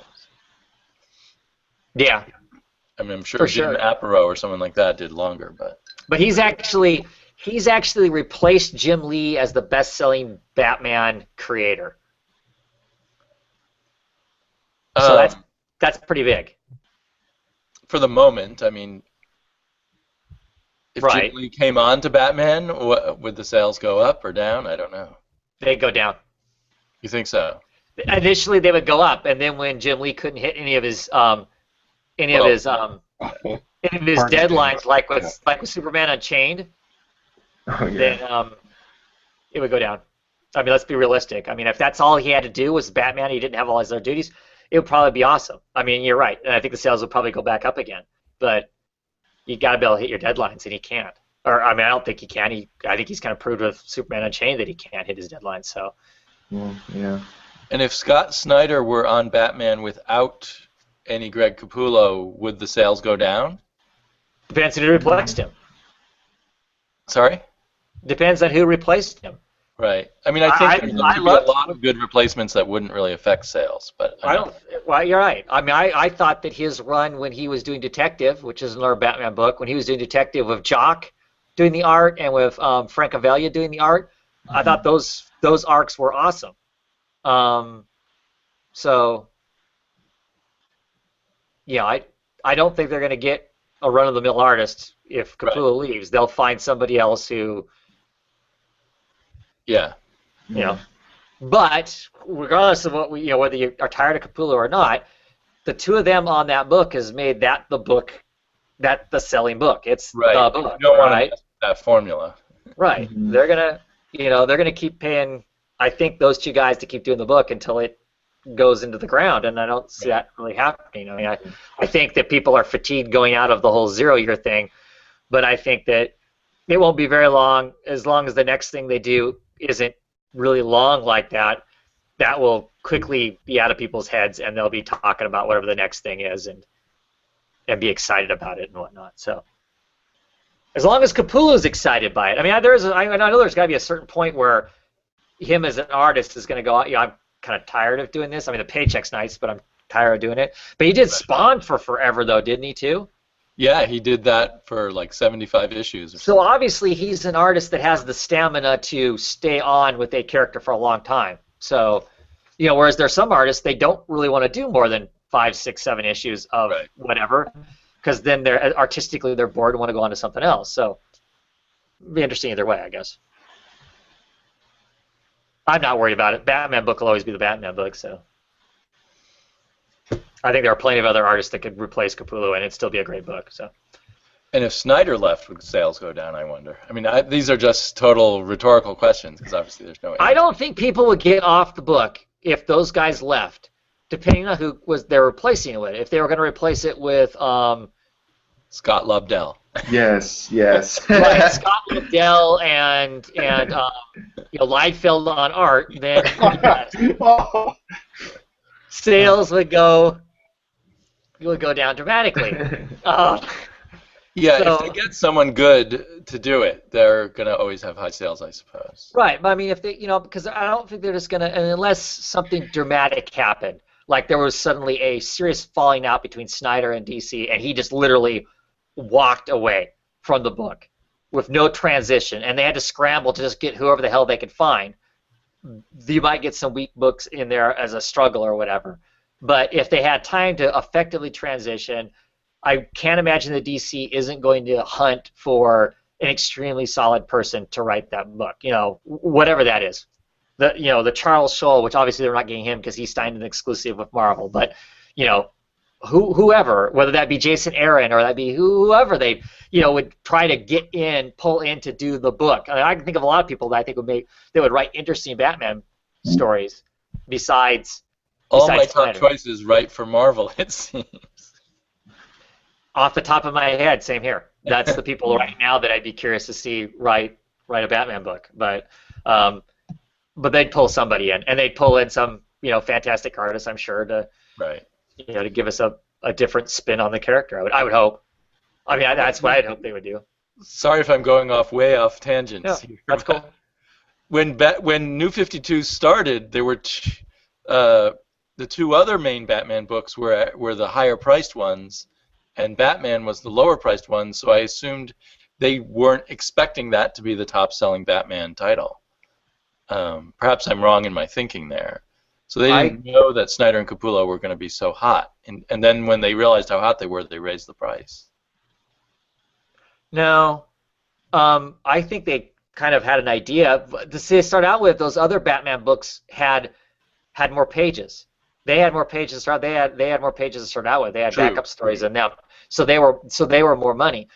The more money didn't happen on the Batman book until they start adding that backup story by Tinian that was in the back of it. That's when it jumped in price, and then it just never went back down. But I think they were just looking for an excuse to raise it when it was such a big bestseller. Sure. Because overall, but they were giving me some product for that price. They were giving a better deal, but overall it seemed their strategy was generally to charge more for things they thought were the bigger books, like Action Comics because it had Yeah, Grant Morrison on it. that's why they charged extra for All-Star Western, because it was going to be the All-Star. I was going to say All-Star Western was the exception. and Sword and Sorcery. That was another one that was going to be a big selling book that they. Well, but when they came with, if they had, well, never mind. No, I'm just giving you a hard time. Generally, their strategy was to put higher prices on things. Sure. It makes perfect sense. That's why the price of Batman has never gone back down after they pulled that backup story out of it. It stayed $3.99. So you think they always expected that to be the lead Bat book when they started the New 52? Batman has Snyder always was been their top man, and they knew Capullo was their top man. I think so. Batman has always been the lead book. It's been the lead book since Frank Miller. It's been the lead book. Whether it was selling better than the others or not, it has been the lead book since Miller was on Batman. Well, And I wish I had the editorial- time to go check all the statistics because I love these kinds of questions. But Okay, because editorial has always seen it as being whoever, for at least as long as Mike Martz has been the editor for Batman, which has been, up until recently, has been years and years and years, the Batman book and the writer on Batman has always been the driver of what happens in the other Batman books. It's always been the driver. Despite Detective Comics obviously having the longer run being the legacy book or whatever, Batman has been the driver of the Batman universe for a very long time. okay. So I would think the assumption was that maybe not the team of Capullo and even though I think that was a huge score for them to get him on that book. Snyder, I think they knew from the prior sales before the New 52 that was going to be their book. So. It's the only book they raised prices on, midstream that I can think of. So I just assumed it was because it sold more than they expected, and then they thought, let's take a chance on raising the price and see if we can make more money. But anyway, it doesn't really matter. No, it's interesting to talk about. Yeah. So Marvel. We got any Marvel news anyone wants to talk about? Unless somebody's got more Marvel books. I actually had 3 Marvel books this week. I had more Marvel books than anything else. I'm Scary. just still kind of weirded out by Charles Soule being exclusive at Marvel. Yeah. Wow. Yeah. That's, And maybe I should start looking at his Inhumans book, because I just at first took the Inhumans to be just this part of their corporate strategy because they needed something other than the X-Men to put in their movies. So I wasn't interested in the Inhumans. Well, but if I guess Charles I Soule shied- is digging yeah. deep into them, maybe it'll be interesting. Yeah, and I kind of shied away from it because Inhumans was supposed to be a Matt Fraction book kind of a thing, and then that kind of, whatever happened there, I have no idea. Right. And then somebody else was taking it over, and so I kind of shied away from it because I was just nervous that obviously something was going on, and I felt like it would probably affect the book in some sense, that nobody wanted it or it wasn't what they originally planned or something like that. But we seem to be liking Charles Soule's stuff, so Yeah. I don't And know. I do worry if I like someone at DC, are they going to go to Marvel? I guess Right. because at the same time that Sorrentino has gone over to Marvel, and that's. Yeah. Yeah. Do we know what he's going to draw at Marvel? Because anything drawn by him is going to be amazing. Did an X-Men book, but I don't know beyond that. Yeah. And I don't know if think he he's can pull me into and that. I don't know if he's got a contract or those are the people who are paying him now. Right. DC didn't have something else for him to do, I guess, and so they. Because I But think artists only do one book at a time. right, but I think DC doesn't think that he can do any book. I think they think he needs to have a certain type of book. Right. And so they probably didn't have a book lined up for him, so. They're fools. I would pay him just for doodles. Exactly. See, that's kind of where I'm too. I like his style. I mean, if he suddenly jumped on Superman, for instance, I would be more intrigued to take a look at Superman because it would be different. Because it would be so different because his style is different. You know, at least for me, anyway, I have kind of a vision in my head of what typically Superman is drawn like. and Sarantino's art style is enough different that I would be, I need to check that out because you can tell a different kind of story with the way he's doing art. So Yeah, like Sorrentino did a variant cover for one of the Superman issues, and it looks amazing. So Yeah. I would totally be down for that. But I know that DC isn't doing a lot of exclusive contracts. There are very few people actually under contract in DC outside of a freelance kept contract. I mean, Snyder and Capullo are the only people I know off the top of my head that have exclusives. Nobody Apparently, else. Lemire's exclusive is just ending at DC. Yeah. And so now we're going to see him at a lot of other publishers. Yeah. Yeah, he's doing some Valiant stuff. So. Yeah. So I don't know. And like I said, it surprised me that Marvel offered Soule a exclusive. That kind of surprised me. Although a smart move on their part, in my opinion. I mean, well, because his name is so hot. Even if everything he's writing isn't super great, which is I guess debatable. I mean, I like everything of his I've been reading. it seems like everything he writes is good. Right. So it feels like a coup. Right. We're all kind of talking like it's a coup that Marvel got him. I think the exclusive is great for him. Because it sounds like reading his own little, this is why I did it, as much as he's going to explain to us, it seems to me like doing this exclusive, he is going to have to write less books for the corporate people and still get enough money to do what he wants to do, and gives him the ability to put out more of his own product, as opposed to having to work 10 books for the big two. He's going to be able to work 2 or 3 books for Marvel, and then be able to do more of his own stories. Which, for me, I think if I was a creator and an artist, that would be my interest too. Get the steady paycheck going in, and still have the ability to put out truly what I'm inspired to do, as opposed to what the corporate honchos tell me I have to do. That's kind of the impression I got with one of the reasons as to why he went this route with the exclusive, because it was going to be a way for him to do that. So maybe he's not going to stick to being a full-time lawyer, too. Who knows? The guy has a lot on his plate. Like the guy is a machine. Yeah, I have no idea how he fits 24 hours and he puts everything in there. I am so sad that he's off of, or will eventually be off of Swamp Thing. But Same here. all good things end. Yeah. I'm going to enjoy what there is and just be curious as to what's next. That's the... Hopefully they can find they don't cancel it. They just input another writer in there because, Swamp Thing. Soule has built up so much through his run. It's just you can't cancel that book. Yeah, I hope not. Yeah. Except for the sales. Except for the sales are lower than some books they have canceled. So. Yeah. Ouch. Yeah. Could you I have a question. Do you think DC just should start, giving exclusives? Like this could be the Charles Soule news could be the one that kind of just opens the floodgate, because you see an Image with Brubaker and Phillips. They started they have the 5-year contract, and now DC's I think best talent is going to Marvel. So do you think because I'm trying to think of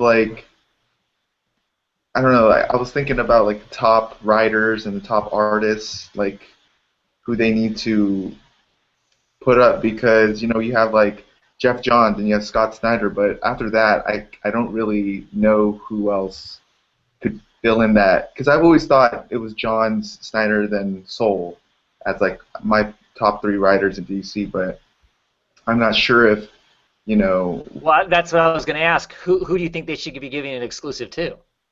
Yeah, that's the thing. I don't know.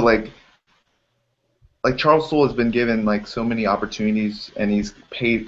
He's done really well with Swamp Thing and Red Lanterns, and there's so many books out there that you can't really gauge how good this writer is through just I don't know. It's weird. I don't have any preference towards it, because maybe I just haven't I haven't read a lot of different writer stuff, because I usually just stick to the Justice League or the Batman.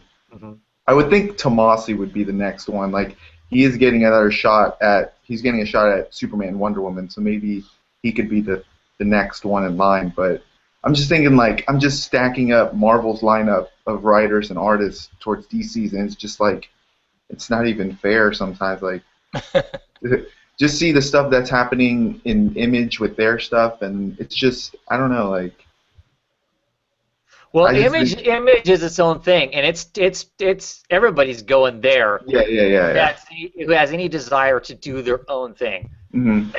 That's where everybody's going. It doesn't matter whether you work for, Marvel or you work for DC. That's where everybody's going to put out their own works. It's just like the popular titles of Image and stuff, and like you see like Rick Remender's Low and Jason Aaron's Southern Bastards, and they could connect that to the Marvel comics, and you don't really have that just with DC. Like you have Snyder's Witches, and that could funnel some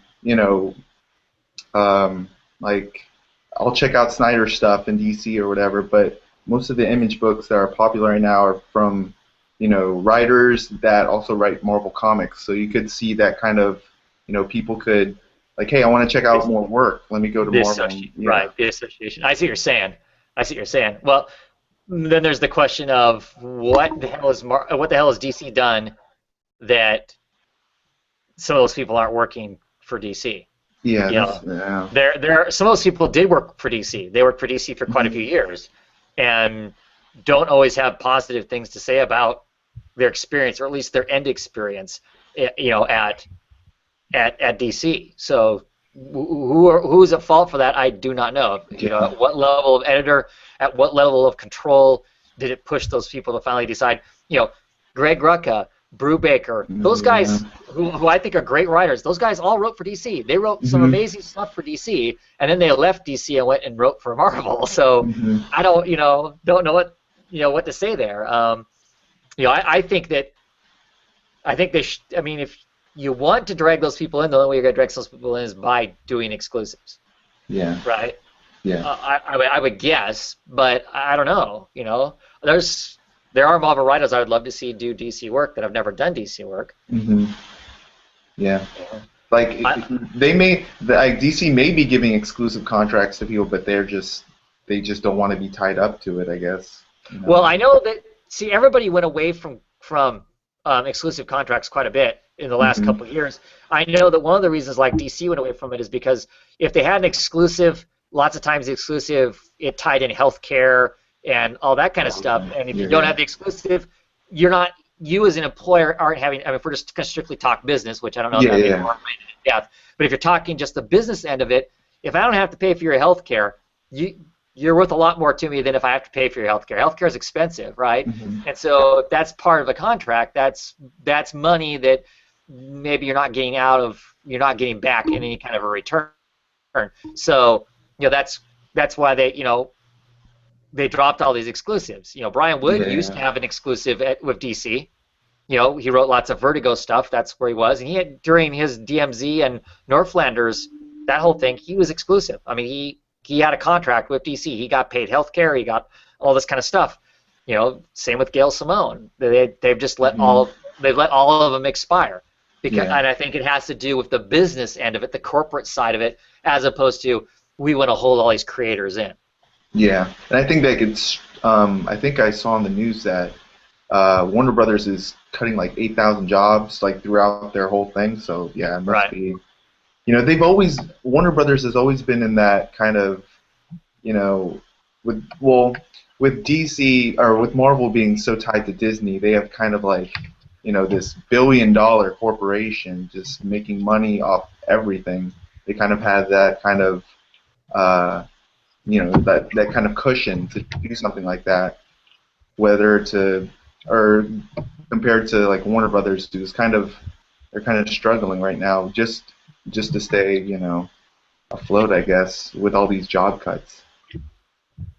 Yeah, it's a curious time. I mean, I think we're gonna see new writers show up. The one positive thing about you see writers bail, or you see them take off to independent books, or we see them shift companies and whatnot, it obviously leaves holes that hopefully, for me anyway, I'm hoping that we're going to see the next Charles Soule. I mean, there's nothing to say. There's nothing to say that when Charles Soule leaves Swamp Thing, and let me tell you, when Snyder left Swamp Thing, issue 19, the gatefold cover, and I'm thinking, oh, this new writer, I mean, I'm familiar with his work only because I picked up a couple of his independent books from a couple of years ago.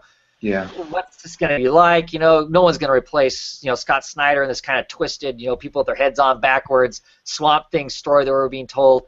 And then we get this guy, and 3 issues in, you're going, oh my God, screw Scott Snyder on Swamp Thing. This is the guy that should be on Swamp Thing, or at least that was my experience with it. So I'm just kind of hoping that with these vacancies, that we're going to get somebody we haven't heard of, is going to show up on these books, and hopefully we're going to get somebody who's amazing out of that. Yeah. Tom Taylor seems like a really amazing writer, and I don't know. Yeah. I think he's now going to do a Marvel book too. He's doing Iron Man. He's doing the relaunch of Iron Man, the Iron Man in San Francisco. The problem is I'm often less interested in the Marvel books these people do. I don't know why, but I'm just not as excited to read Charles Soule on the Inhumans, and I'm not as excited to read Tom Taylor on Iron Man. And even though Marvel does a lot of exciting things and takes a lot of risks lately, there's also on other books there's a certain blandness that seems to set in. Like when James Robinson and Steve Pugh went to do The Invaders, you couldn't imagine a more bland. You can't tell that that's by those creators who did such great stuff over at DC. Yeah. It could have been done by anybody. Better. So Marvel seems schizophrenic that way to me. They have these really exciting books, and then they have these really bland books, in my opinion. And I think that might come down to editorial, because I felt that way when Thunderbolt started back up. I mean, when I was reading the story, I'm like, if that's what this guy pitched, I can't believe it ever got printed, because it was just such a horrible idea. And then, and Soule wrote for it for a little bit too, and kind of fixed some things, but it seemed to have gotten better at the end. Like, by the time the editors didn't care, and they're like, just do whatever, wrap it up. That's when it seemed to got better. So maybe the bad ideas came from the editors. Yeah, I think so. And I can see that with Marvel, that they may be too tight-fisted on, this is what we're doing with our movies, this is kind of how we need things to be, and so this is the rules. Right. Certainly with their big-name characters and whatnot. I mean, I say that, but at the same time, it'd be really easy for anybody to point out, well, they've changed Thor into a girl. They moved. They completely changed Iron Man's costume. Captain America is going to be, an African American guy. So you can't tell me they're not taking risks with their main characters. But at the same time, it doesn't feel like they are. I mean, to me, yeah.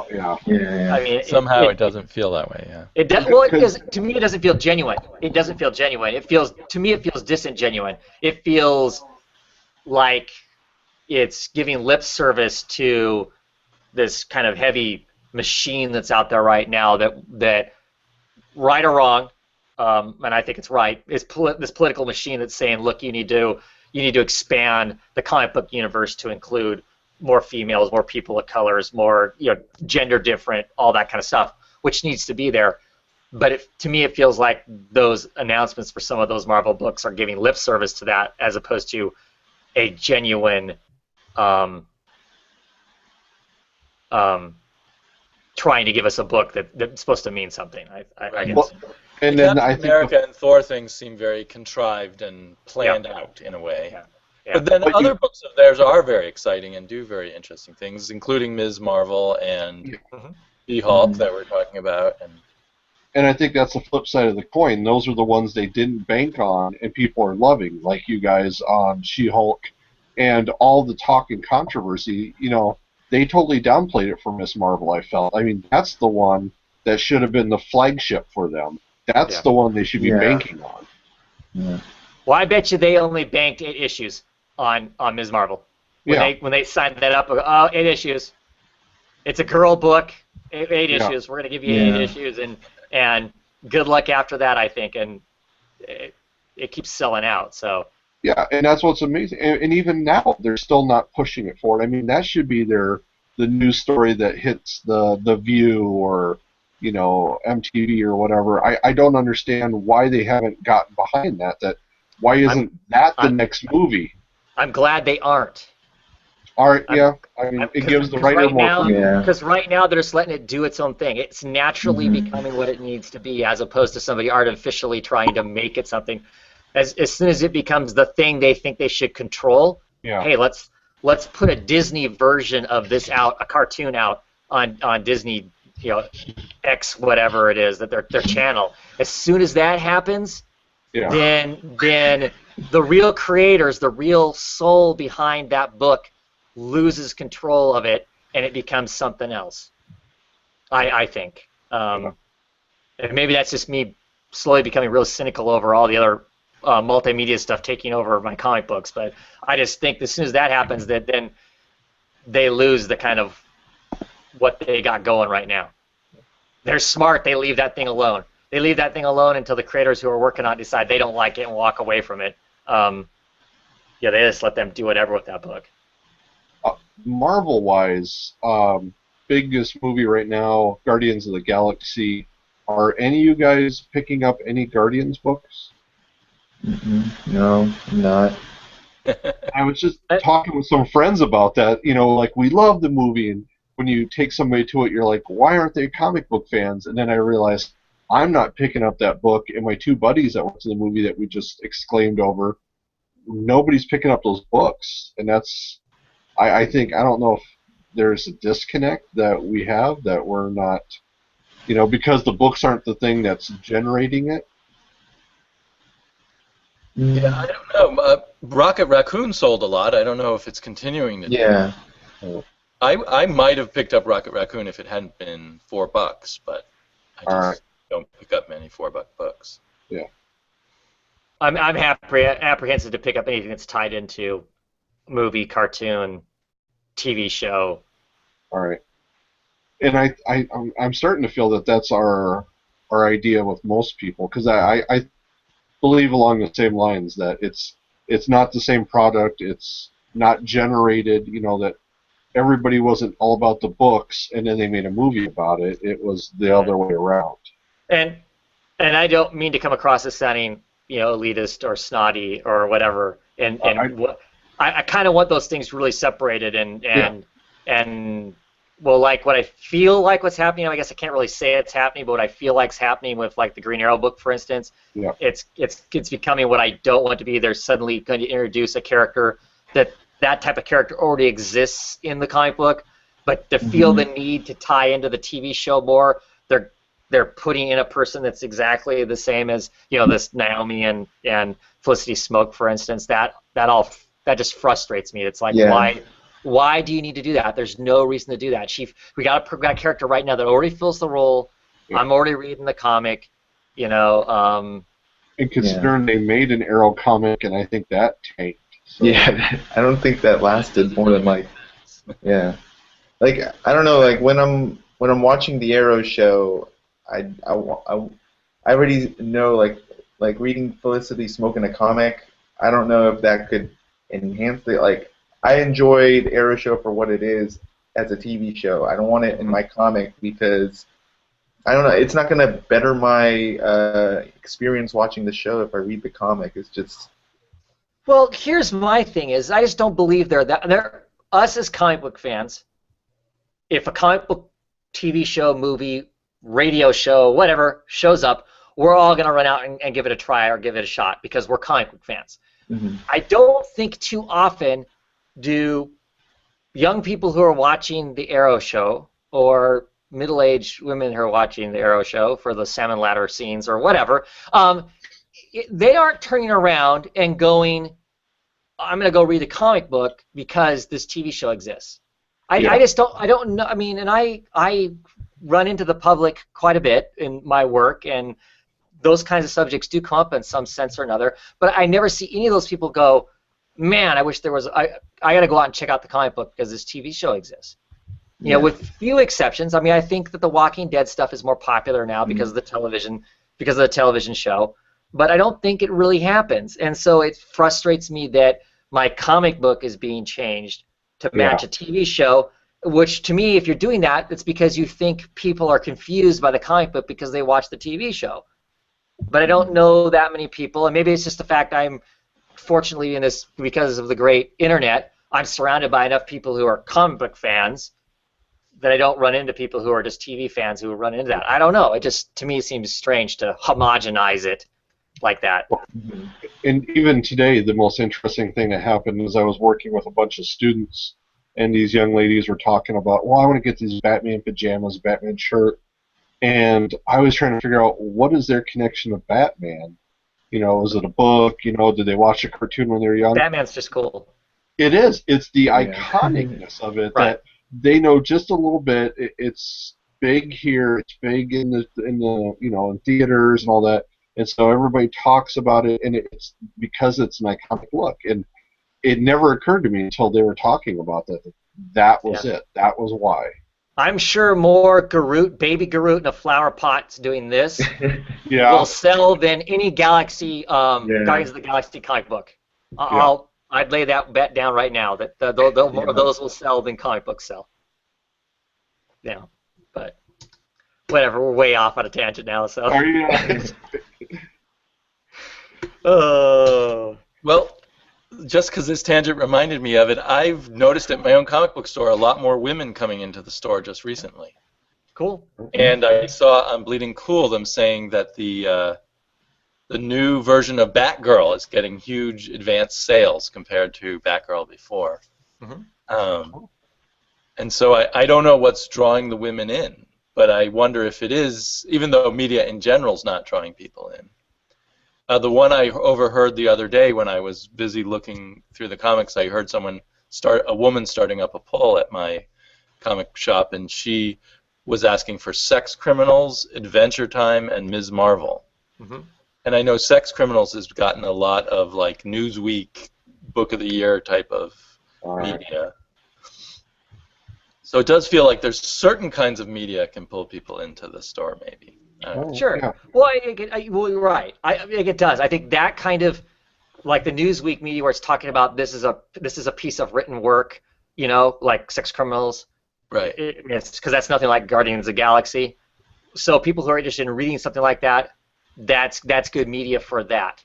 But the movies, to me, still don't feel like they Yeah. No, I agree. sell a comic, but. The average person doesn't think I need a comic book. They just think I need another movie. Right. And we comic book readers know from experience if this is based on the movie or the TV show, it's going to be a bad comic book, so we don't pick it up. Right. For the most part. Right. Right. Well, I still think that both companies, Marvel and DC, do a piss poor job of when they put a movie out, not selling a comic because of that movie. Why isn't either before the movie or after the movie a thing that says, while you're waiting, like especially the Marvel, where you're sitting around waiting for all the credits to run so you can get the cute thing that happens at the end, why isn't somewhere in there it says, hey, if you like this movie, guess what? There are freaking comic books about this stuff. Yeah, I Go know. to the damn store. Go get the damn app and read this stuff. Yeah, Why isn't that there? Why isn't there something that Great. says that? It makes no sense, because it wouldn't cost anything. It wouldn't cost them anything to throw that in there somewhere. Somewhere at the very end, the characters are sitting there reading their own comic book. I don't know. I don't get it. It's just, it baffles me to no end that neither one of those companies do that. Why not? Even if it only makes 1,000 more people go buy the comic book, that's still 1,000 people who were buying the comic book before. Yeah. I don't know. Crazy Like stuff. given the reach of those movies, if you put that thing you just said of the characters reading their own comic book at the end, I bet you could get, an extra 50,000 sales. Right? Here's the app. If you think that people are like, ooh, stinky, I don't want to pick up a comic book or go into a stinky comic book store, because they're in their head the comic book store is in the basement with the creepy fat guy that that shirt doesn't fit and is whatever, all that horrible stuff that people want to tell us comic book stores are like.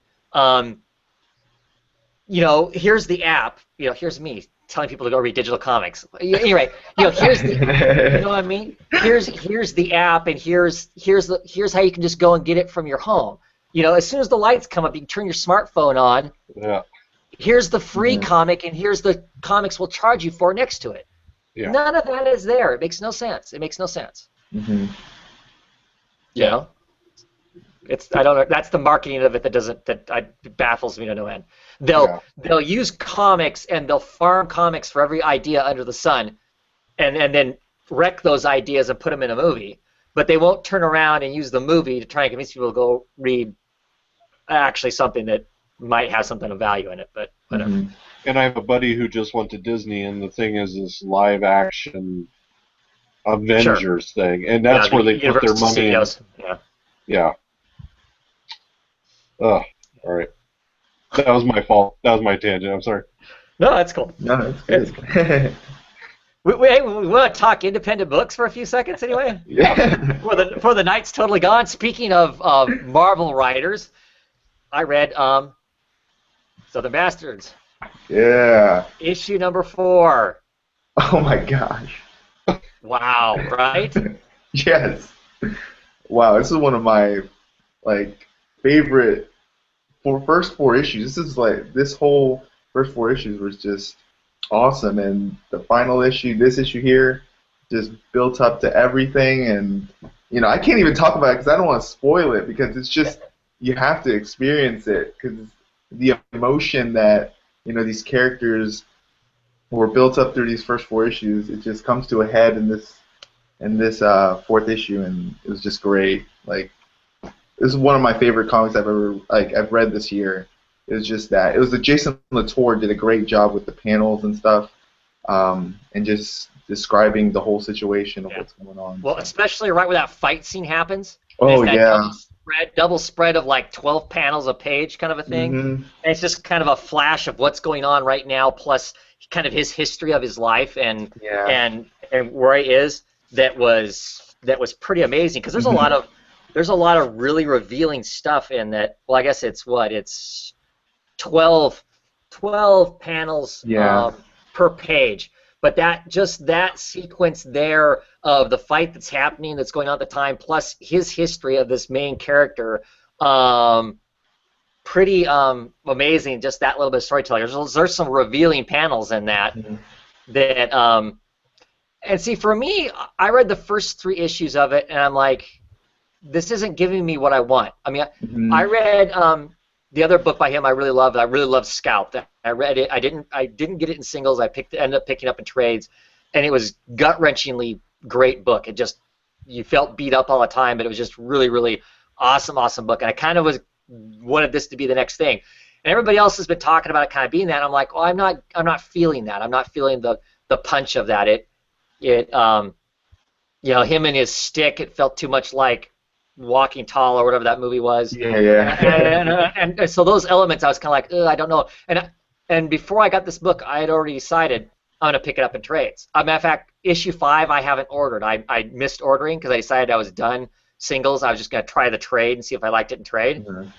Now I'm going to have to go get that copy when it comes out out of the chain store, hopefully, because this issue sold me on those last 3 issues. This issue makes all those issues worth it and more. So it changes your whole feeling about what you read. Yes. Now I love those issues. Wow. I love those issues. Yeah. I absolutely love those issues. This issue just makes all the stuff that was going on, that just brings it all together really great. Yeah. One of the things I really love is the character this entire time, this Tub guy, has been calling somebody and talking to him on his cell phone. They never pick up. He's leaving all these messages. I thought it was his wife. I know, It's not his wife, I thought he was. That was crazy. And that just is like, so now I'm, okay. So, do you think somebody dies in this, Stephen?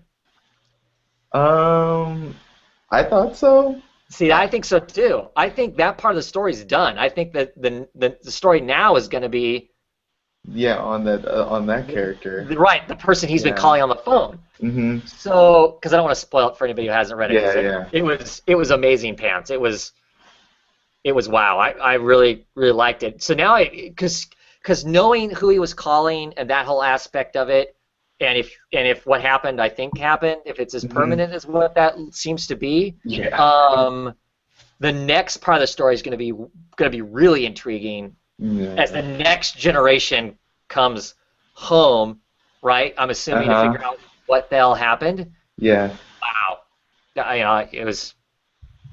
Yeah, those very cool. Those phone calls were like, those got to me, because just the way Jason Aaron just did the dialogue on that thing is just, it sold it so much. And yeah.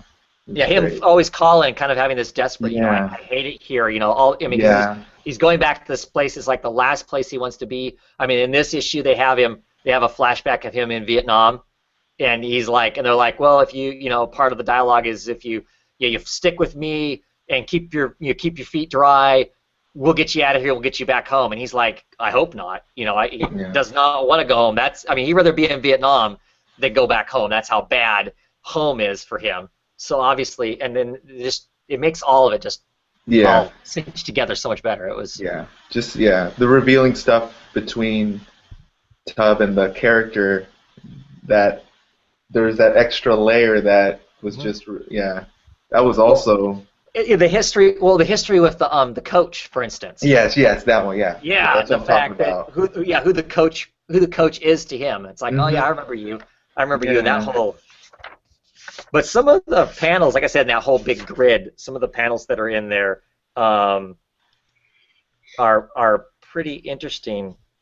Like, there's one panel on the bottom that's not a fight at all. It's obviously somebody, you know, having sex.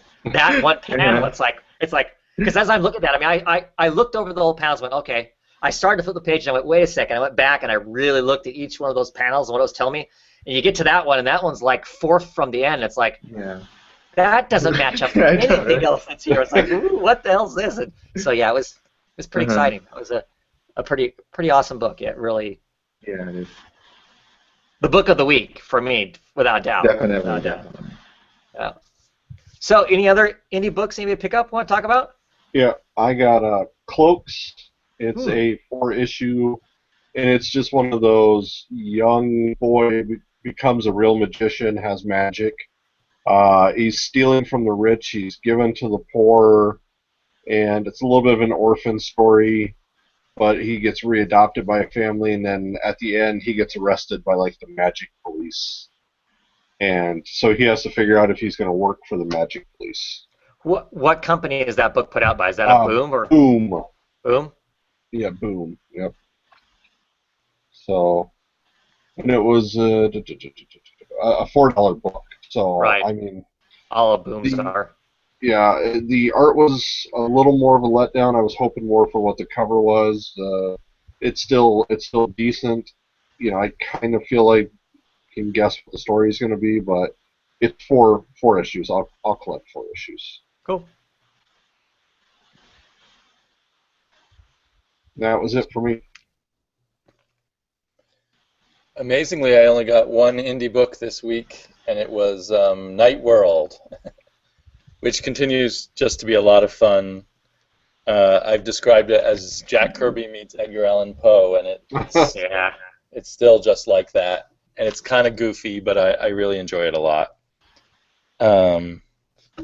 So yeah, I would say if you're just wandering into your comics book store and want another book, you can grab Night World. It would be fun. But I want that in trade. Sorry? I want that in trade. It's definitely on my list. I mean, I didn't get issue number 1. It's not big enough to be sitting on my chain store shelf. Yeah, so, but it looked fun.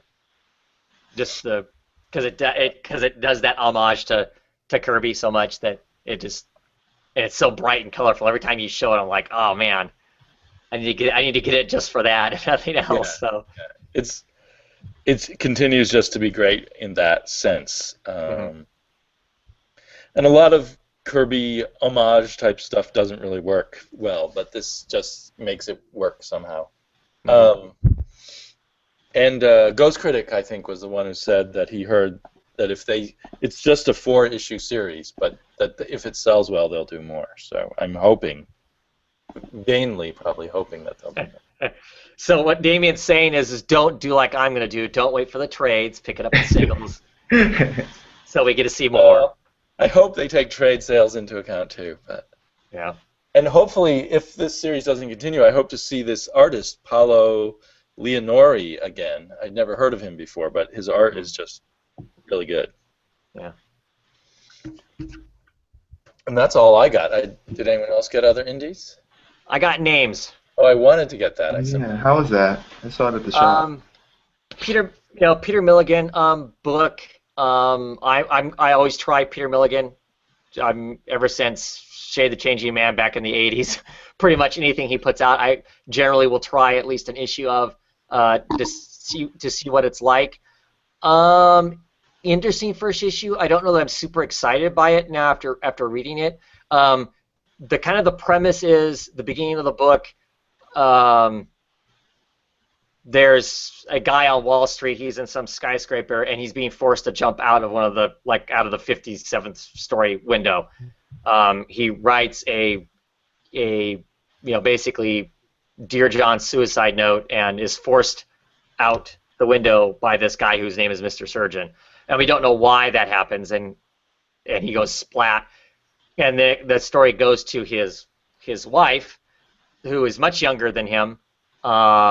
And she can't understand why he would kill himself because, to the best of her knowledge, he was never depressed. He was always, happy.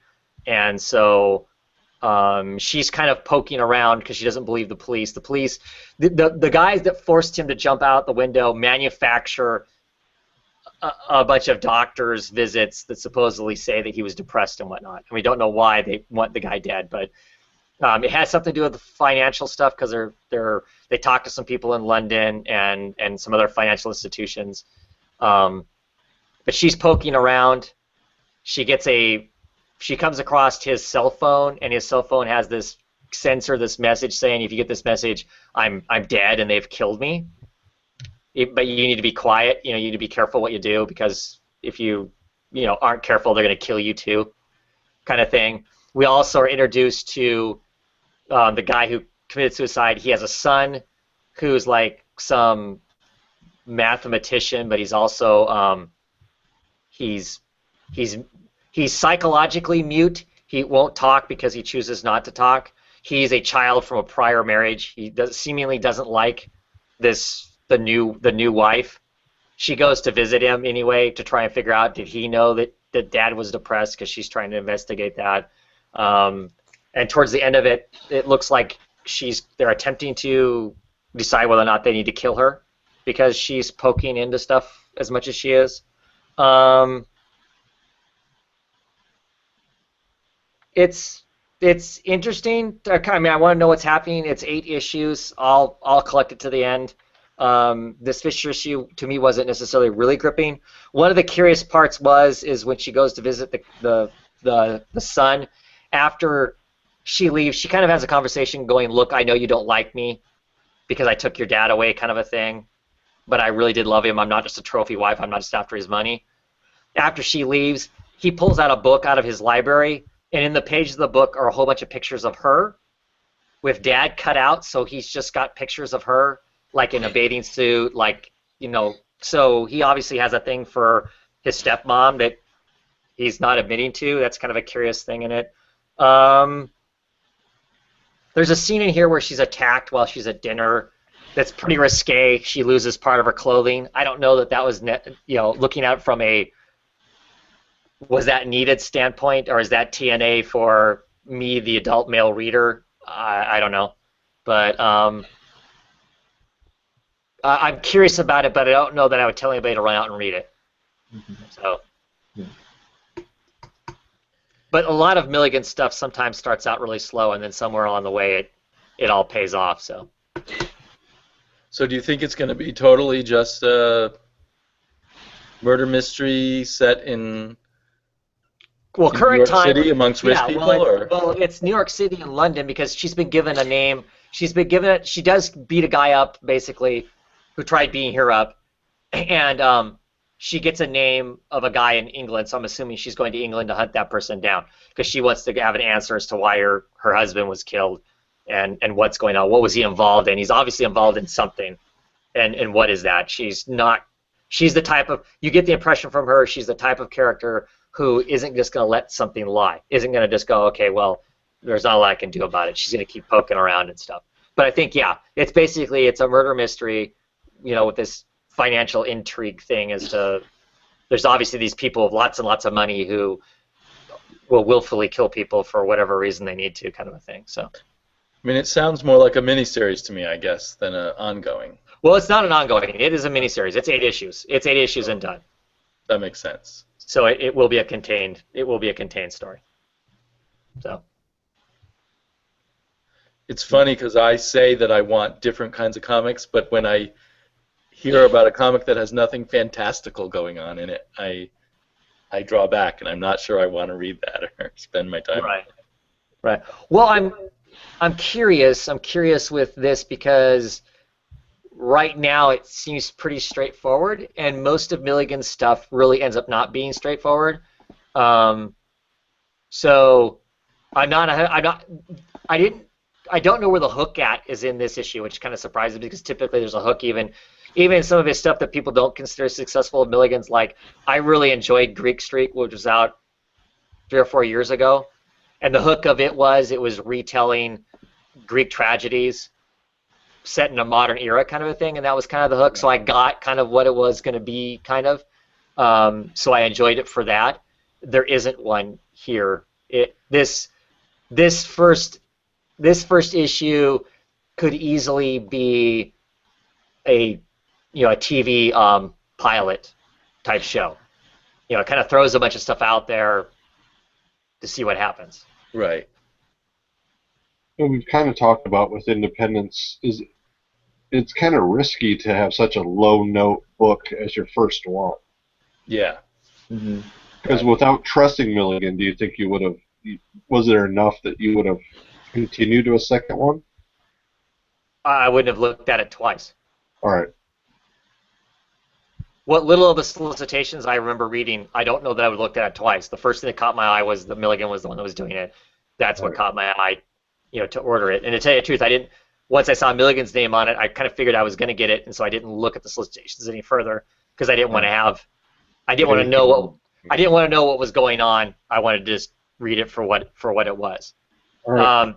It being a miniseries and it being Vertigo, to some degree, it's going to rely on trade sales after the fact because that's kind of how Vertigo seems to operate. Right. It's 8 issues, so it's a committed kind of a thing. I think it's already, largely probably in the can.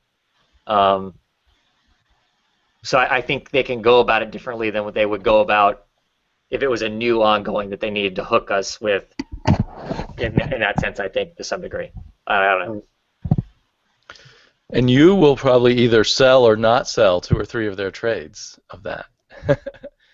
I know whether I pick it up probably will count on, because you're probably the only one that I'll watch who's reading it.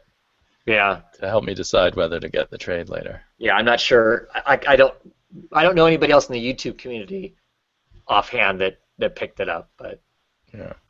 Like I said, it isn't bad. The art is decent in it.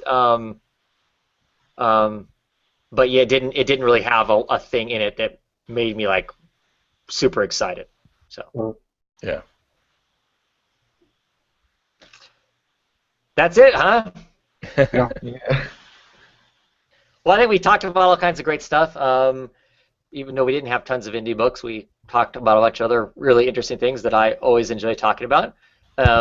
Appreciate you guys being here tonight and sitting here for 2+ hours and talking comic books and all of the stuff that we like to talk about that has to do with comic books and all the mysteries and whatnot. And we hopefully we'll have you all back at some point here and we can talk about the new creator that's on Swamp Thing and whatever else is out there and stuff. And let us know in the comments. I mean, the comments went on for a little bit and then suddenly quit. I don't know if that's just my feed typically doesn't keep feeding me stuff or whatever, but what did we miss this week? Because obviously we didn't read everything. Were some of those other feature end books awesome, or were they really bad? So anyway, thanks for showing up and talking books with me, guys, and hopefully we'll see some of you next week. Thanks for having us on. All right, Thank you, Travis. Good night.